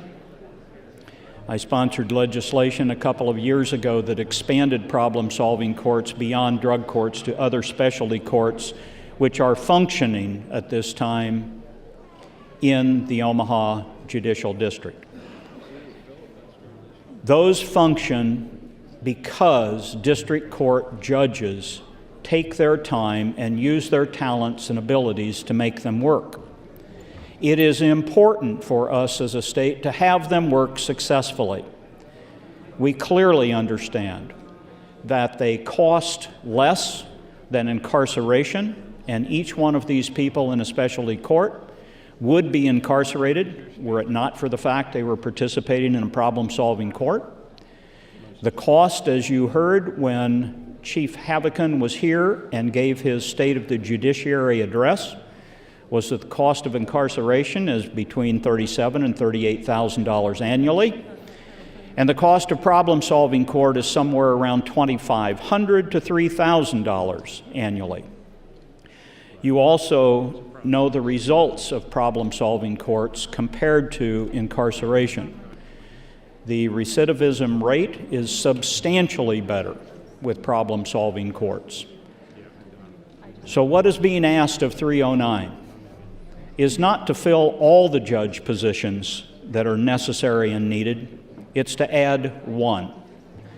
And I would suggest it is, again, our responsibility to create a functioning judiciary, and that's what we are on the path to do with 309. 1 minute. With that, I would encourage your support and understanding that there are times we have to move legislation along and give the appropriations process the opportunity to work.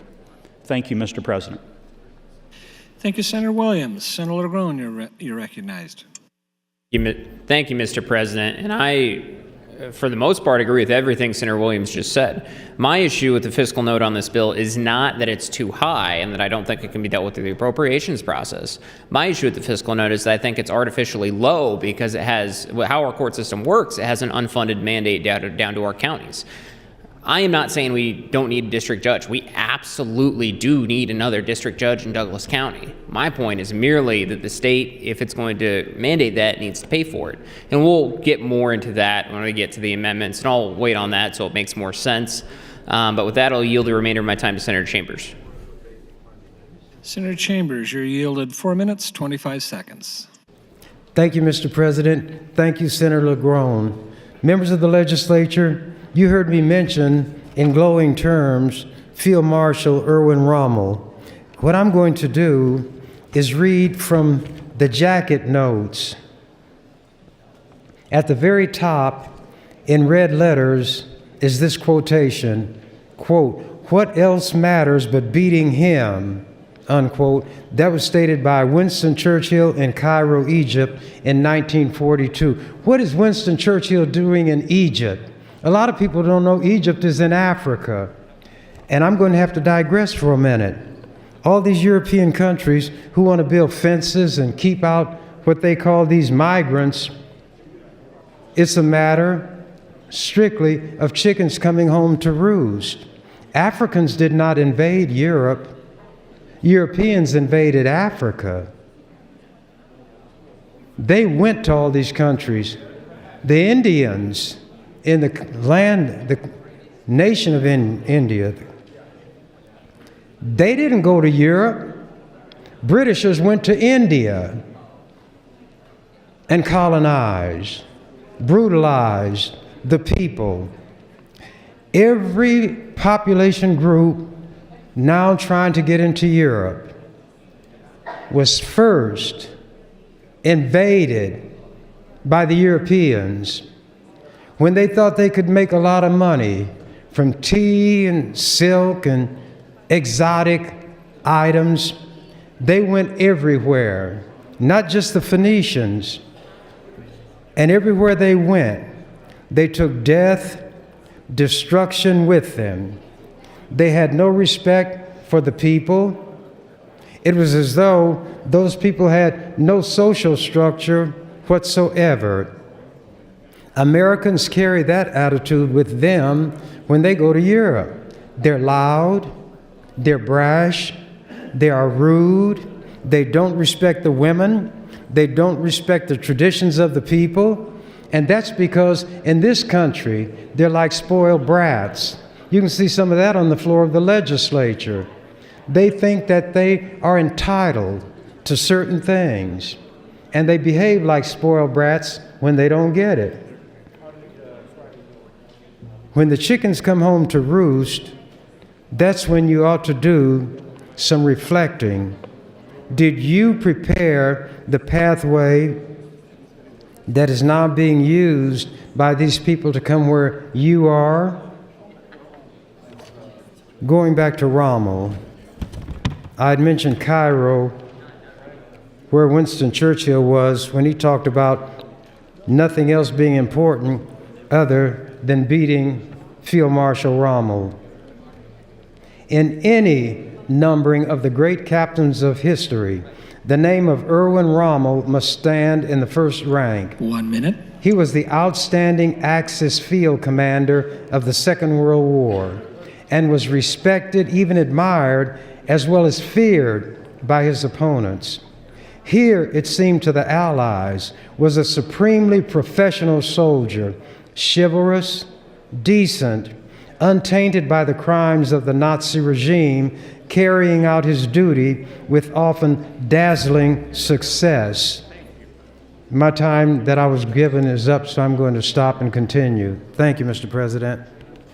Thank you, Senator Chambers. Seeing no one left in the queue, you're welcome to close on your bracket motion. Thank you, Mr. President. Continuing, David Fraser's book, Surely the Definitive Study, brings to Rommel's career not only the perceptions of an acclaimed biographer, but those of a distinguished soldier also. His insights into Rommel's mind and methods carry the authority of experience. He shows how inspiringly spontaneous and superficially haphazard Rommel's style of leadership could be. Quote, Rommel believed that war is a reckless, untidy business, and that the habits of mind of a methodical manager are alien to what is required, unquote. Instead, his hallmarks, this is what I admire: boldness of maneuver, ferocity in attack, and tenacity in pursuit. That's the mountain lion. And on the floor of the legislature is Ernie Chambers. These were the qualities he displayed in his great battles in the North African desert. They were, David Fraser demonstrates, evident from his earliest battles in the First World War to his last defending fortress Europe from the Allied invasion of 1944. This is, first and foremost, a biography of a soldier, but Rommel reached a position in which he almost inevitably became embroiled in politics. When he realized that the Allied invasion was going to succeed, he realized also that the only way to save Germany was somehow to negotiate a peace settlement. He tried to present Hitler, to whom he always had been devoted, and who had always shown him a particular respect and affection, tried to present Hitler with the military realities. He was branded a defeatist and ignored. But his opinions and his apparent leaks, meticulously discussed by Fraser with the Stauffenberg plotters of July 1944, one of them under interrogation mentioned Rommel as a possible head of post-Hitlerian Germany, condemned him in the eyes of the Fuhrer. He had served so loyally. He was offered the choice of trial by a people's court, a sham, of course, or suicide, a state funeral, and protection for his family. Rommel was the quintessential soldier in every respect, and rather than have his family suffer when he at some point would no longer be on this earth, having been fond of Hitler, having fought so hard for what he deemed to be the interests of Germany, Rommel did at the very end the only thing that a soldier to the core could do. He chose suicide. Rommel is not, to David Fraser, a flawless hero. His failings as well as his genius are recorded here. But he had that instinct for battle and leadership which sets him apart from his contemporaries and places him among the great commanders. And the name of this book, a thick book, which will intimidate many of my colleagues, Knight's Iron Cross, or Knight's Cross of Life of Field Marshal Erwin Rommel. And what I have said, 1 minute. Since I only have 1 minute, I won't say it now because I want to be able to get through it without my time running out. Mr. President, I will ask for a call of the House and a roll call vote on my motion to bracket. Thank you, Senator Chambers. There's a request to put the House under call. All those in favor, please vote aye. All those opposed, vote nay.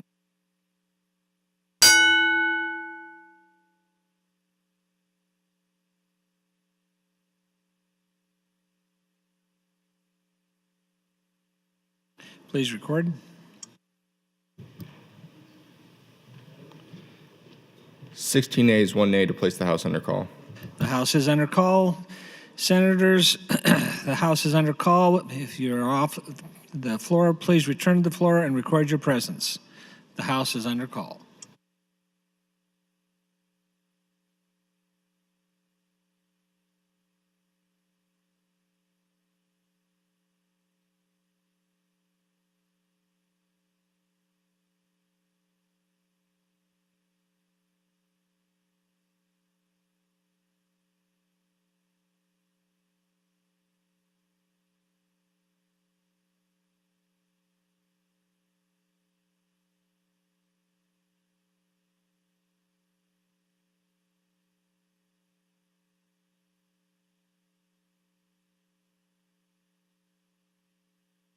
The House is under call. Senators, please return to the floor and record your presence.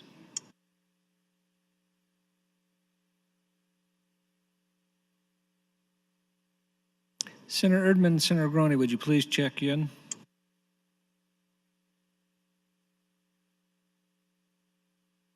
Senator Klosky, would you please check in?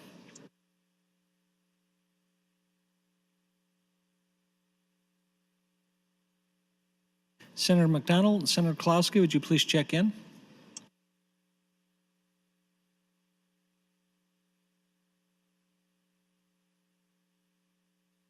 Senator Brewer and Senator Williams, please return to the floor. The House is under call.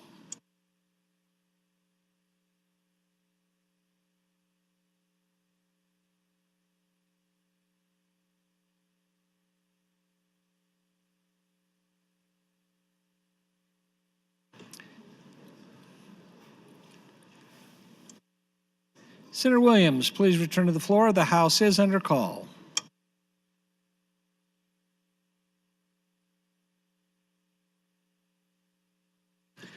We all accounted for. There's been a request for a roll call vote. Mr. Clerk.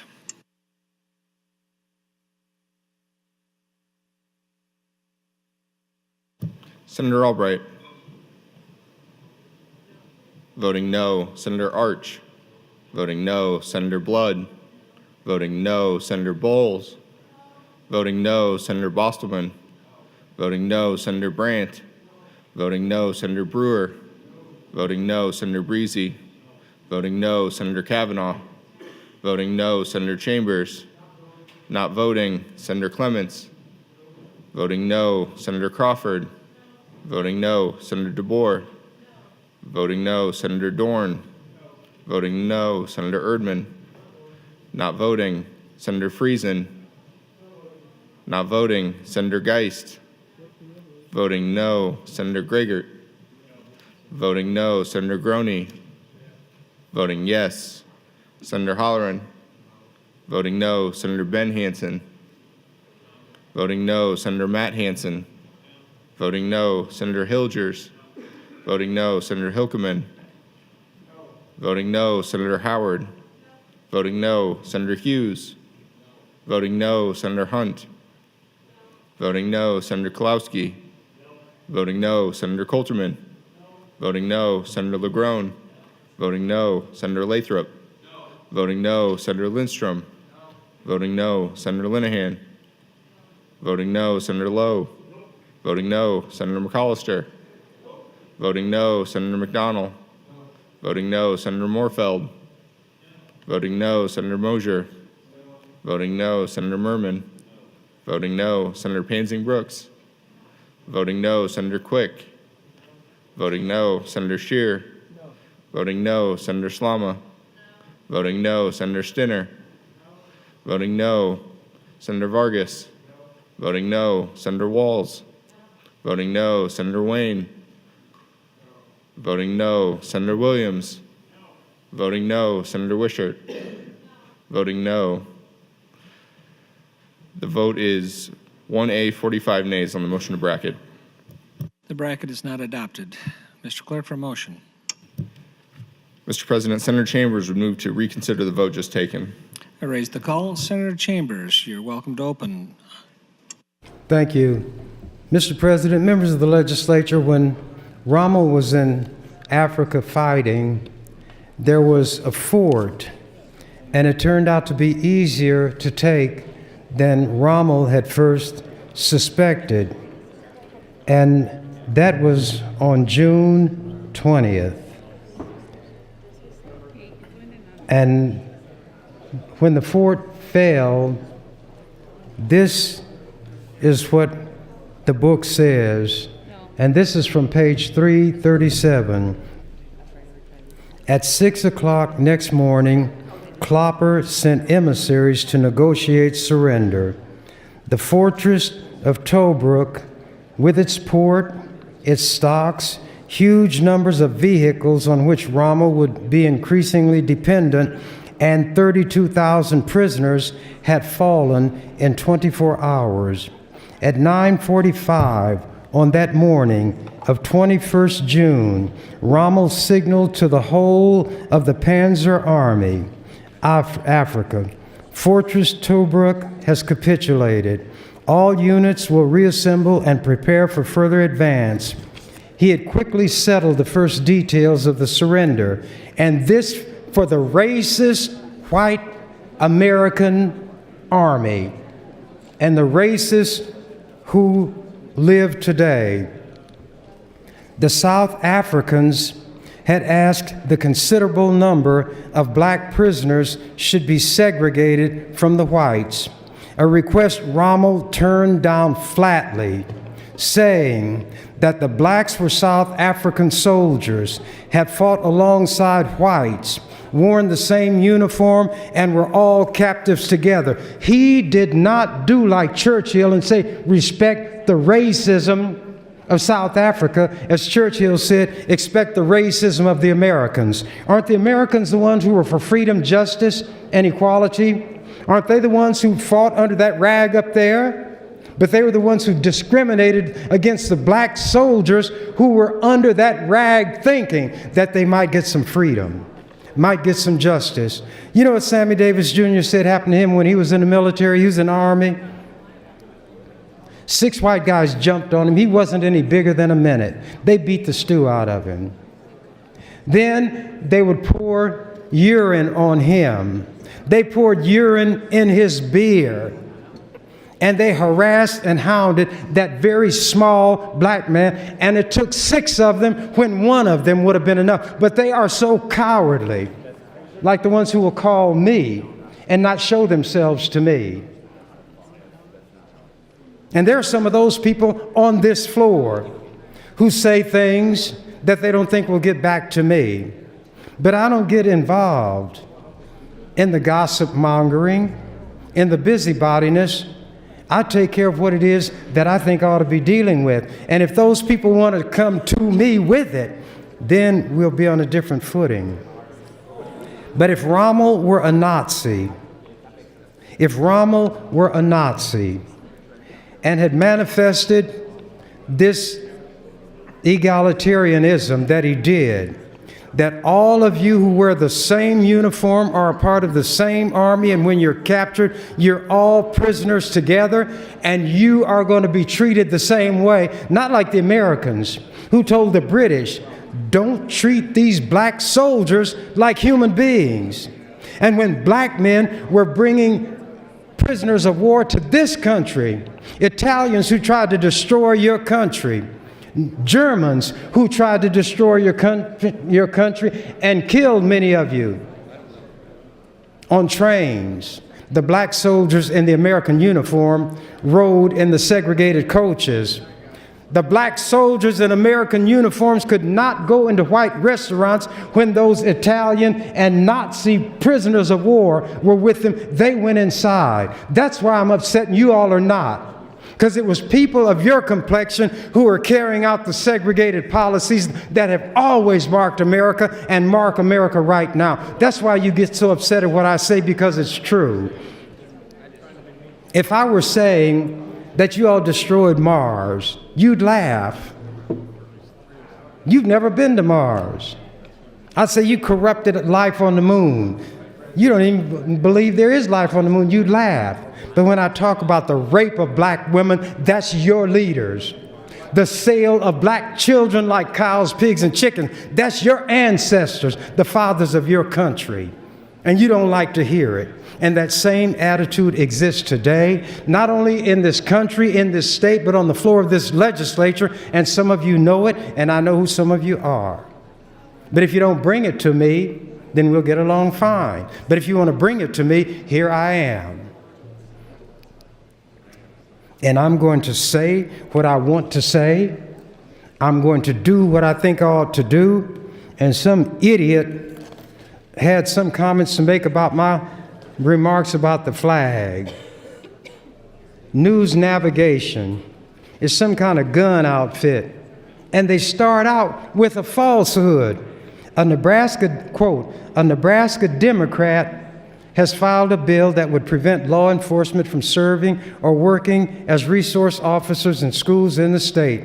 State Senator Ernie Chambers sponsored LB 589. I'm not a Democrat. These idiot racists can't even get that right. And I'm more upset about being labeled a Democrat than I am what he said on the rest of it. I expect him to be racist. I expect him to use racial slurs. That's par for the course for white people. But he hit me a low blow when he called me a Democrat. I am not a Democrat. I am not a Republican. I am who I am and what I am, and that's all. Hush fell over the pool room. Hush fell over the chamber. You all know I'm telling the truth, and you know I'm going to keep telling my truth. And put this in your pipe and smoke it. If I had all these white American military leaders on the left side and Rommel on the right side, and I looked at their attitudes toward racism, even in the military, and the white people are under that rag, and Rommel is under the swastika, you know what I'd say? Heil Hitler. Not America. Black men had two wars to fight, the Germans and the Americans, and they had more to fear from the Americans who were at their back. That's what was happening to us in this country, from this country at that time. And when black men came back to this country, naively thinking that it would change the attitude of these racists to know that they fought overseas against what white people call anti-Semitism and racism on the part of the Nazis. Worse than that was waiting for them when they got back to this country, because a black man in a military uniform was a plumb target for those who lynched black people, and black men in uniform were lynched in the United States of America. And when the Nazis captured somebody, they didn't lynch them. Not the Nazis. They had too high a standard for that. They didn't even lynch the people who were fighting them, trying to kill them. But Americans, who, when you all say you get in the army and you go over here and fight, you're fighting for Americans. Black men fighting for America, risking their lives, come back here, and the Americans are the ones who do the lynching. What kind of country is this, and what kind of man would I be if I let this simple-minded stuff that these racists put out affect me? As I tell people, it's like giving high-octane gasoline to a fire-breathing dragon. You don't quench the fire by pouring high-octane gasoline on it. When I can upset these racists this much, and they're listening against their will, I'm winning all the time, and I'm going to keep doing it. And I will do it for the rest of my life, and I've only got about 40 years left. So I've got to work hard and fast to try to get something done. I look around here at my colleagues. You pass a piece of trash legislation like Senator Slama brought, and you're proud of yourselves. You make it seem like you did something worthwhile. You didn't. It just shows the racism that's here, or the stupidity of those who voted for the bill. Senator. Thank you, Mr. President. Thank you, Senator Chambers. Senator LeGrone, you're recognized. Thank you, Mr. President. And I said that I was going to wait until my amendments to start talking about my concerns with the bill, but in the interest of making sure we get to those issues, I'm going to start talking about those now. We can talk more about the amendment in detail when we get to it. But I completely agree with Senator Lathrop. The Douglas County needs another judge. I mean, the facts clearly show that. Their caseload is way over what it should be per judge. So no one is arguing that we do need another judge in Douglas County. In fact, we probably need multiple other judges. But my problem with LB 309 is the current system of how we fund our courts. As it currently stands, LB 309 would be an unfunded mandate, and my amendment is meant to fix that. Unfunded mandates are essentially things that the state requires of counties and then doesn't pay for. It's a way for the state, us here in the legislature, to shift our costs off of our books onto the counties. And while there are many issues that contribute to our property tax problems, unfunded mandates are a part of those because they incur costs for the counties who have to use property tax dollars to pay for that. So currently how our system works is that the state's responsible for our court system, but only picks up part of the cost. We pay for the judge's salary, we pay for a couple other things associated with it, and that's laid out in the bill. But we kick a lot of the administrative costs down to the counties. And my issue with that is that if we are going to seriously address spending, and we are seriously going to address our property tax problem, we need to be very clear about exactly how much money we are spending. And there's money that is being spent here when we pass this bill that is not on the A bill because it's kicked down to the counties. And so, again, we'll get to the specifics of my amendment when we get to it. But essentially, what I think we need to do is address all of the costs, of course, associated with our court system. Now, that's going to be a very large fiscal note. I'm completely aware of that. But at least we'll be aware of exactly how much money we're spending, exactly how much money we are requiring our counties to pick up from our property taxpayers. And I think that will go a long way to addressing our property tax problem, because we will finally be able to actually see how much money we really are spending. So with that, again, I will get more to the specifics of the amendment when we get to it. I would say about the amendment when we get to it, it was hastily drafted. I know there are problems with it. We need to clean that up. This was simply a way to make sure that we had something to work with this morning since this bill was coming up. And with that, thank you, Mr. President. Thank you, Senator LeGrone. Senator Groney, you're recognized. Thank you, Mr. President. On the same theme as Senator LeGrone, unfunded mandates, what I was able to ascertain, I don't even think Douglas County thought this was coming, the commissioners. I don't know if they were involved in the process. Senator Lathrop, would you answer a question? Senator Lathrop, would you please yield? I'd be happy to. Did you talk to the county commissioners about this bill, and did they come in and testify? Douglas County is not opposed to this bill, nor is NACO. They didn't testify, or? They did not testify. I spoke to their representative this morning. They are not in opposition to this bill. But they didn't send any correspondence in neutral or? No, we had a couple district court judges or a district court judge come down from Douglas County and talk about their workload and the need for additional judges. One more question. Is this more juvenile or just general court cases? This is district court. So we have three courts. We have the county court, which is generally misdemeanors and smaller civil matters. We have the juvenile court that deals with the underage minors, and district court deals with felonies and divorces, domestic relations, and significant litigation. Thank you. And I stand in opposition just basically because of the unfunded mandate and the fact that we're going another $300-some thousand out of the general fund that needs to go to property tax relief for all. So kind of a dual thing that money won't be available for property tax relief by this body, plus we're going to have a added unfunded mandate to Douglas County. And as far as voting green on Senator Chambers' motion, I'm trying to be more collegial this year, and I plan on voting at least green 3 times on a motion by Senator Chambers, so I only have 2 more to go. Thank you. Thank you, Senator Groney and Senator Lathrop. Senator Chambers, you're recognized. Thank you, Mr. President. Members of the legislature, I have to disagree with something Senator Groney said. This is not this sloganeering of an unfunded mandate. The counties, let me ask Senator Groney a question before I go on.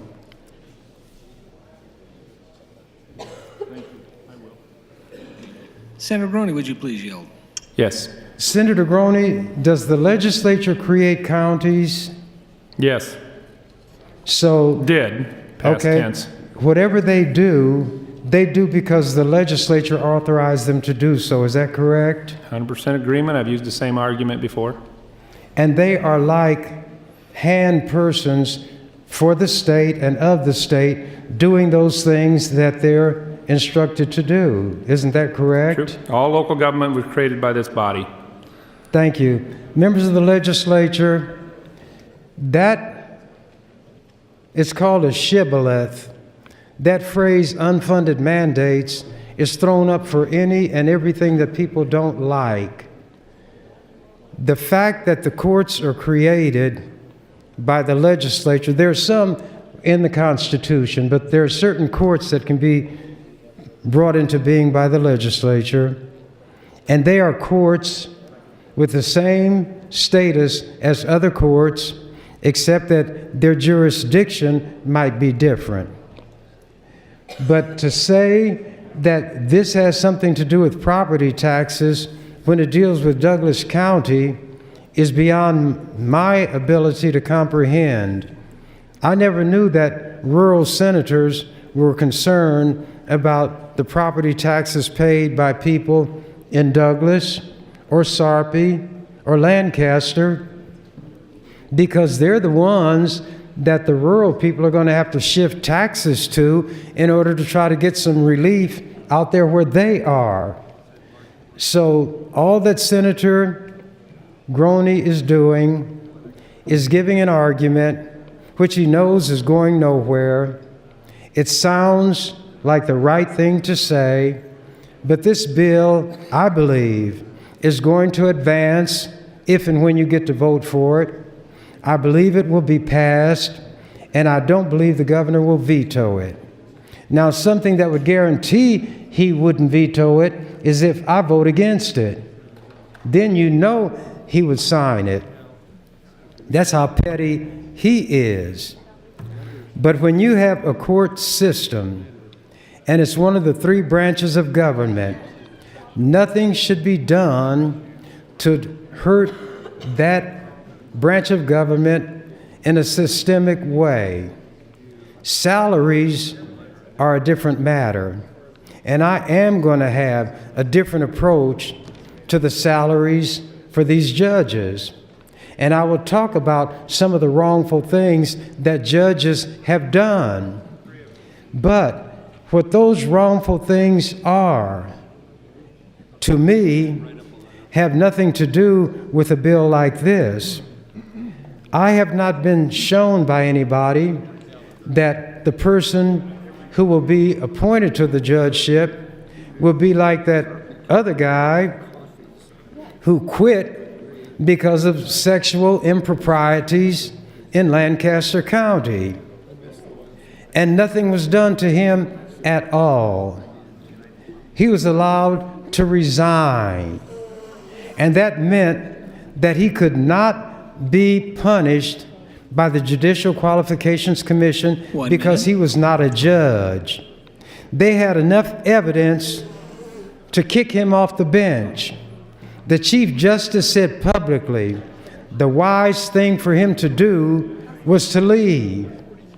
He could not have anything done against his license as a lawyer.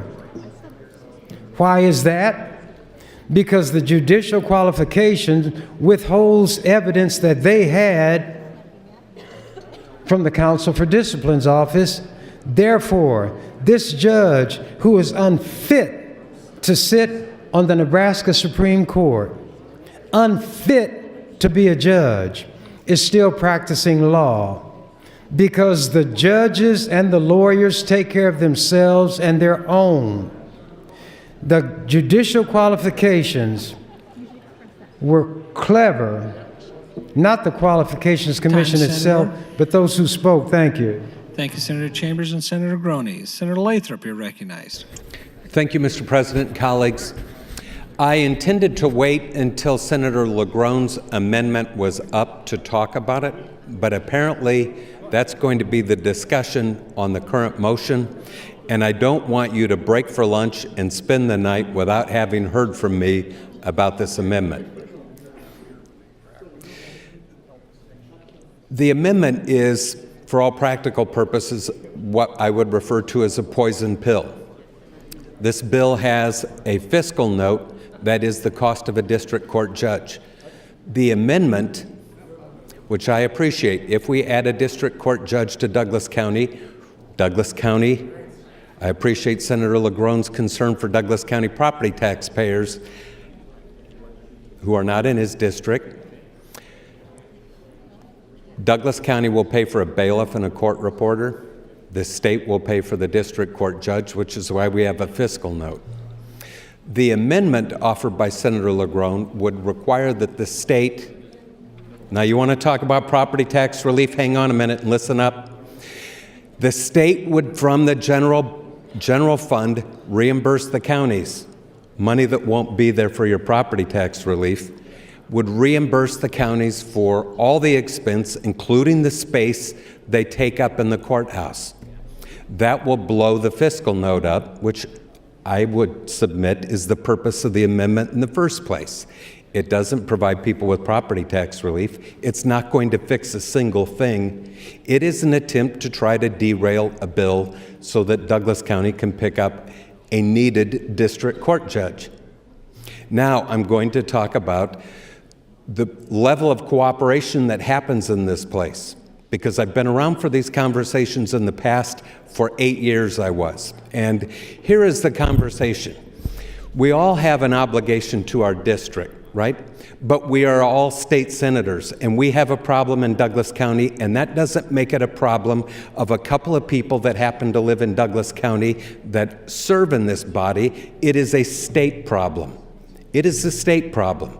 Just as you will want people to listen to the burden of property taxes in rural Nebraska, you'll expect some help from people in Douglas County. I'm telling you that this is a state problem. It's not a Douglas County problem. And we don't need to add an amendment that is a poison pill on this bill to try to not cooperate in solving a state problem. To be clear how this works, if we don't add a district court judge, the next time there's a vacancy, they will look to see who doesn't need a district court judge as bad as Douglas County, and that will become a vacancy in Douglas County, and Douglas County will have to pay for a bailiff and a court reporter. You're not getting anywhere with this. But the question as we proceed in this session is about whether we're going to cooperate to solve statewide problems, even if it isn't in your district, and maybe it's not your biggest problem. But this is where the divide between urban and rural stops.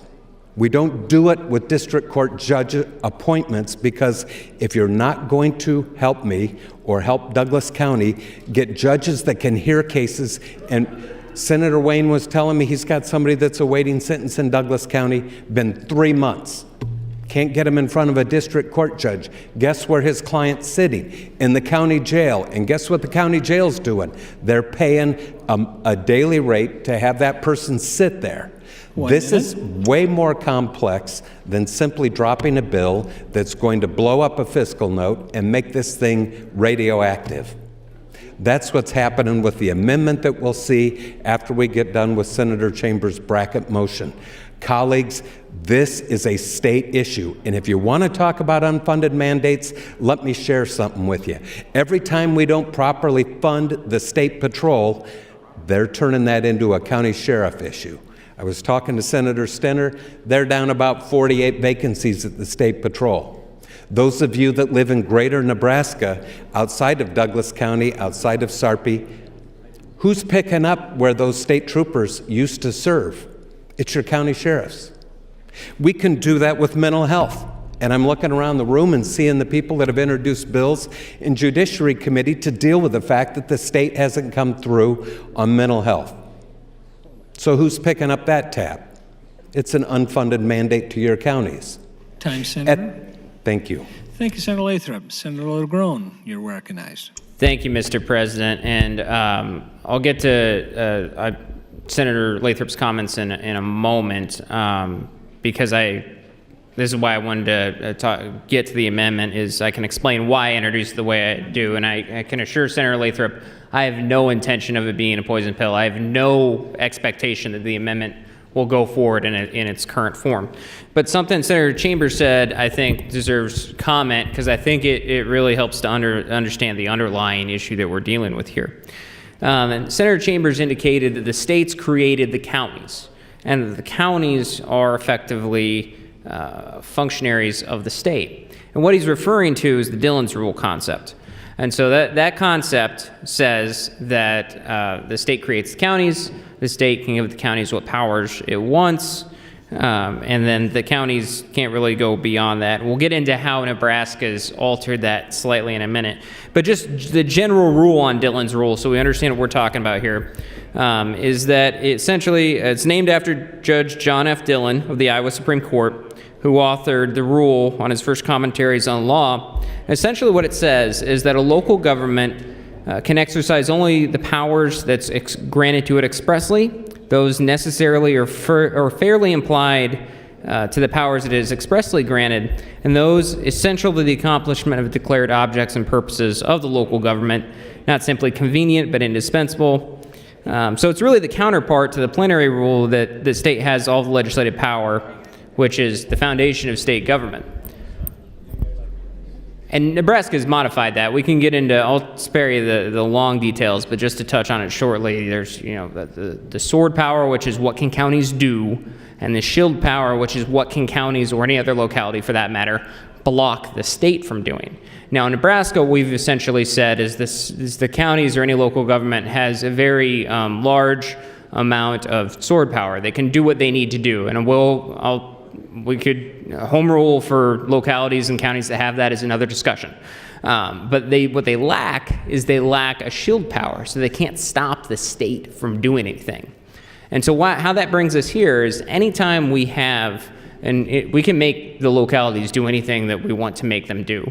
And my point with this is that there is a cost incurred with that. And really what that is the states forcing the localities, including the counties, to spend money. And I think that we need to start being honest about how much money we're spending by looking at those unfunded mandates and putting them on the state dollars.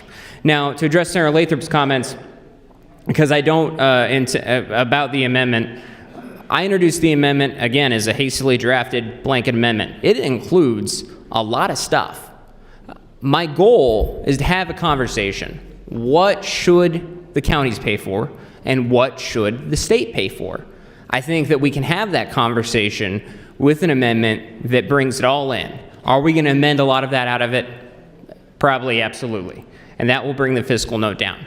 My point is that I don't think that we can continue, I don't think it's sustainable to continue kicking all of these costs to the counties and then we'll also want to address our property tax issue. So really, what I hope that the amendment can become is an amendment that looks at the bill, says these are the costs that the county should pay, these are the costs that the state should pay, and that the amendment becomes an avenue, it doesn't achieve it, but an avenue to property tax relief for the counties. Now, granted, we're not forcing them to spend that money on property tax relief, but my hope is that given how important of an issue that is, that is what they would use it for. With that, thank you, Mr. President. Thank you, Senator LeGrone. Senator Chambers, you're recognized. Thank you. Mr. President, members of the legislature, kind of taking a jump off on that piece of trash legislation as I described it, LB 399, they talk about civics. Well, civics, as everybody should know but may not, is a branch of political science. And political science comprises the study of government its processes, its principles, its operations, and things along that line. So when an activity is to be carried out, somebody is going to pay for it. People who live in Omaha also live in Douglas County, also live in the state of Nebraska.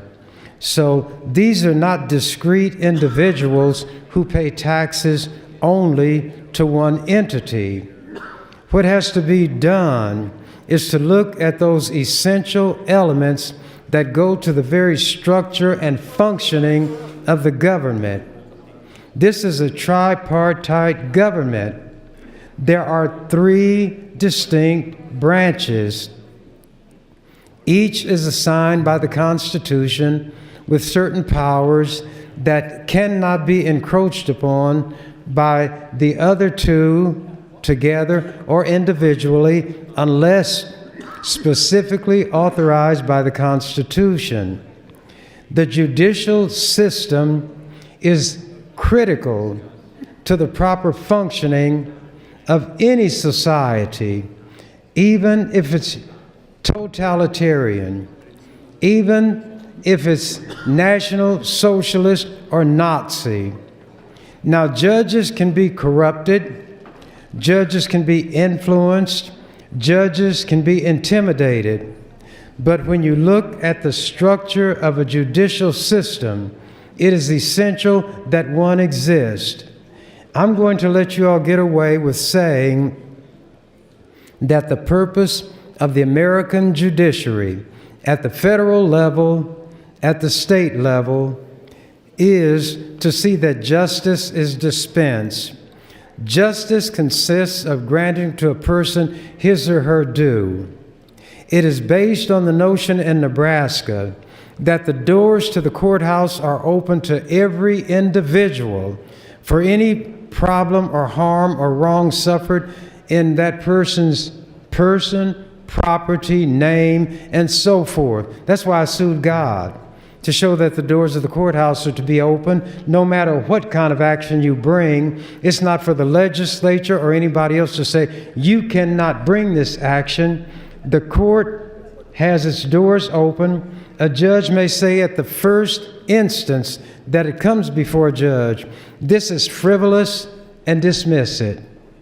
The individual who is thrown out on that basis can file an appeal.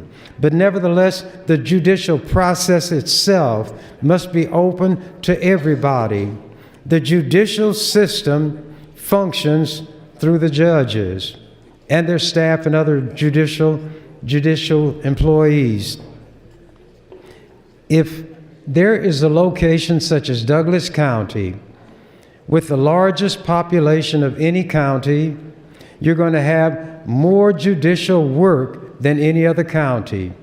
The legislature has a responsibility, if it's going to function as the legislature should, to make sure that the court has the personnel necessary to carry out the functions that have been assigned to a court or that are essential to the nature of a judicial system. All this bill says is that a study has been undertaken. More than one judge would be needed.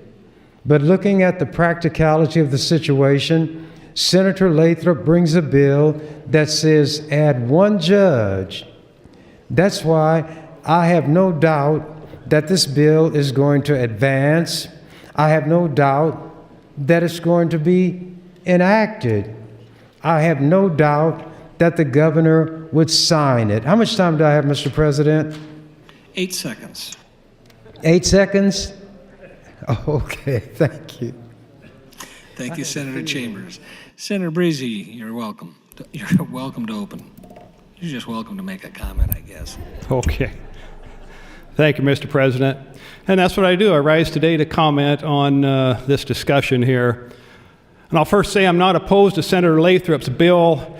You know, he's laid out a fairly compelling case why we need the additional help there, and I'm certainly not out to derail the bill. But I want to thank Senator LeGrone for bringing his amendment in raising this issue. Is it reasonable to expect success on this amendment with an accompanying fiscal note? Maybe not. Is it reasonable to ask the state to fund these amounts? Absolutely.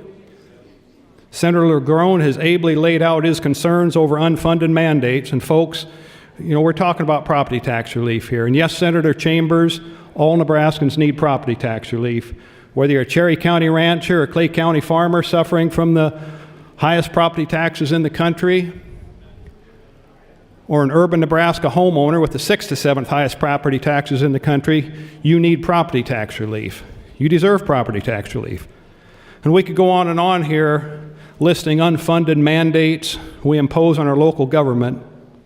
We can talk about those items we impose on counties without paying for them and instead relying on property taxpayers to pick up the bill. And we could go on and talk about unfunded mandates on our local school systems. We can discuss how Nebraska statutes require schools to provide special education programs. We can talk about how the state was once statutorily required to fund 90% of those programs and how that amount was lowered and was then dropped, so it's now simply what we appropriate, which, by the way, is about 48%. Instead, we rely on the local property taxpayers to pick up the slack. We could talk about requiring a free public education, and we could talk about how we once by statute allocated 20% of the local income tax revenue to help fund that education. And we can also talk about how we pulled the rug out from under school districts by dropping that amount from 20% to 2.33%. In doing so, we relied on the property taxpayers to pick up the slack. And we can talk about requiring a free public education. And then we can talk about how we're essentially last in the country in the percentage of that education funding derived from the state. And while school budgets increase at a rate of 2.8 to 3.2% per year, we increase the state's contribution over a recent 3-year period by less than 1% a year. And who makes up that difference? Well, it's the property taxpayers. We'll discuss these items relative to school funding another day, and rest assured we will discuss them. And also rest assured we'll discuss raising new revenue to inject more dollars into education to offset property taxes. And as the opponents of property tax relief outside of this body object to this new revenue, ask them about the state-imposed property tax increases we levy on our citizens every year through our current system of education funding. Ask them about the state-imposed property tax increase we impose on our citizens anytime we produce an unfunded mandate. Until then, the point is, anytime we require something of our locals without funding it, we're raising property taxes on hardworking Nebraskans. So I thank Senator LeGrone for bringing this issue forward, and I will support Senator LeGrone's amendment, and ultimately I will support this bill with or without the amendment. With that said, thank you, Mr. President. Thank you, Senator Breezy. Senator Erdman, you're recognized. Thank you, Mr. Speaker. Good morning again. Listening to the conversation this morning about unfunded mandates brings back to mind those things I've seen as a county commissioner and understand that there are such a thing as unfunded mandates. Senator Lathrop spoke about Douglas County and NACO not being in opposition to the bill, and I understand those people sitting in jail there and the taxpayers of Douglas County are paying for that as well. And so, speaking of NACO, I'd like to read to you a legislative resolution that I have this morning, and it is about a man that served many years as a NACO director, also as a state senator. Jack D. Mills was born to Dale and Fern Mills on August 22, 1937 in Holdridge. And Jack graduated from Superior High School, attended Kearney State College and the University of Nebraska, and earned a degree in business administration from Bellevue University. And whereas Jack was an entrepreneur, grain and fertilizer and cattle, was in the grain, fertilizer, and cattle business in Big Springs, and a farmer and rancher in Dual and Garden counties. Whereas Jack served his community as a member of the local Educational Service Unit Board, Big Springs School Board, and the local library board. Whereas Jack was elected to the Nebraska Legislature in 1974, served in District 44 until 1978 with dignity and integrity, and played a key role in the landmark groundwater legislation. Jack worked for 20 years as the executive director of the Nebraska Association of County Officials, that is NACO, and will be remembered for his pioneering work on the formation of the intergovernmental risk pools that have saved the counties and taxpayers millions of dollars. In retirement, Jack served on the boards of directors of the Blue Cross Blue Shield, where he earned the title of chairman of the board, emeritus, and spinal research foundation, and as president of the Villas and Island Club Condominium Association. Jack served his community as a Shriner, a Mason, a member of the Scottish Rite, and was decorated as the Knight Commander and the Court of Honor, and a member of St. Mark's United Methodist Church, where he served on the Finance Committee. Jack and his wife raised 4 children and welcomed 11 grandchildren. Jack with his wife Norma by his side, spent a lifetime representing Nebraska honorably, competently, and diplomatically, and will be remembered as a true statesman. Jack Mills passed away February 14, 2019, at the age of 81. Now therefore be it resolved by the members of the 106th Legislature of Nebraska's first session, 1, that the legislature honors the life and service of Jack D. Mills.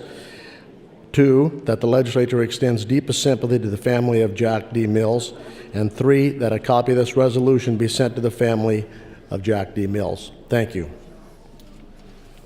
Thank you, Senator Erdman. Senator Lowe, you're recognized.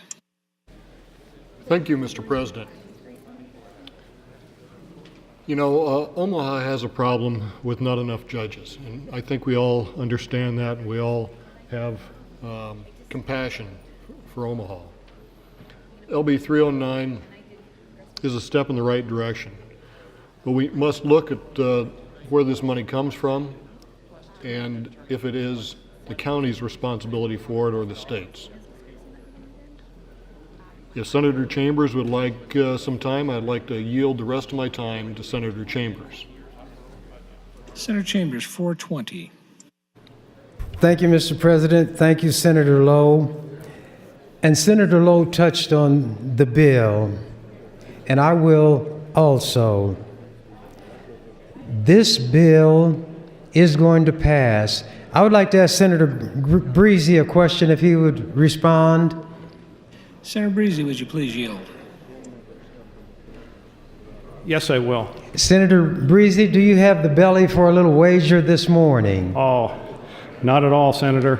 I'll even tell you what it is in advance No, before you decide whether you want to do it. doesn't interest me. No matter what it is. That's right. All right. Well, I will go back to what I was going to say about the bill. During the time that I've been in the legislature, I have brought numerous complaints against any number of judges, and various judges have been disciplined. One who was thought to be as immovable as the Rock of Gibraltar was kicked off the bench in Douglas County because of a complaint that I brought. I don't just willy-nilly make a complaint. I talked to employees at the courthouse, and they told me to a person that complaints had been made against this judge. They called him Deacon Jones, and nothing happened as a result. The council, or in this case, the Judicial Qualifications Commission, never took action. I told them that I guarantee you that something will be done in this instance, because it's not the commission, it is I. And they trusted me. And they gave me statements about the things that this judge had said, things he had done, and I documented everything meticulously. I filed a complaint, and there was even a fellow judge that I spoke in behalf of. This Jones had gone into her restroom and urinated on the floor. That's what he had done, among other things. And people knew about it, but did nothing. I was outraged, and that's what put me on his trail in the first place. other things began to develop. And I pointed out, and I'm going to leave out some of the details because I want to make the point, that because of what Jones had done, in effect, he had removed himself from being able to function as a judge, and he ought to be suspended pending the outcome of the investigation by the commission. I emphasize that this suspension is not a determination on whether he should be removed or not, but because of what he has done, he cannot function effectively as a judge. Senator Brashear, the former speaker, was here at that time. 1 minute. And no judge had ever been suspended like that, and he thought it wouldn't happen. But lo and behold, I was on the case. It did happen. And ultimately, the complaint that I had written detailed the wrongful conduct he had engaged in, was like a template for the commission when they decided that he should be removed from the bench. Every complaint, every part of that complaint, rather, that I documented was confirmed, and he was gone. There were other judges who chose to resign rather than grapple with me, and they also gave up their license to practice law. So I have been a watch person over the judiciary. I have not hesitated to go after them, which is a street term for confronting them and bringing them. Time, Senator. Thank you, Mr. President. Thank you, Senator Chambers. Senator Dorn, you're recognized. Thank you, Mr. Speaker and fellow colleagues. Wanted to get up and talk a little bit today about also the property tax relief, and part of what Senator LaGrone's amendments will do is the unfunded part to counties for additional cost. I am in support of Senator Lathrop's bill as 309, that the county of Douglas does need another judge. With that, I think there will be a fiscal note that this year in our budget that we will have to deal with, and we will have to decide where that funding comes from and how we're able to handle that as we work through that process. I do agree with Senator LaGrone's and Senator Breezy's and some of the other comments here that we as a legislative body, we have a lot of things that we're going to have to work through to try and get some property tax relief done this year. And this is just another one of those conversations that I think we're going to have as we go through that process. As I said on the county board, I sat on the county board for 8 years. One of the things that county boards are most fearful of is this legislative body passing bills, passing unfunded mandates that will increase the cost for counties.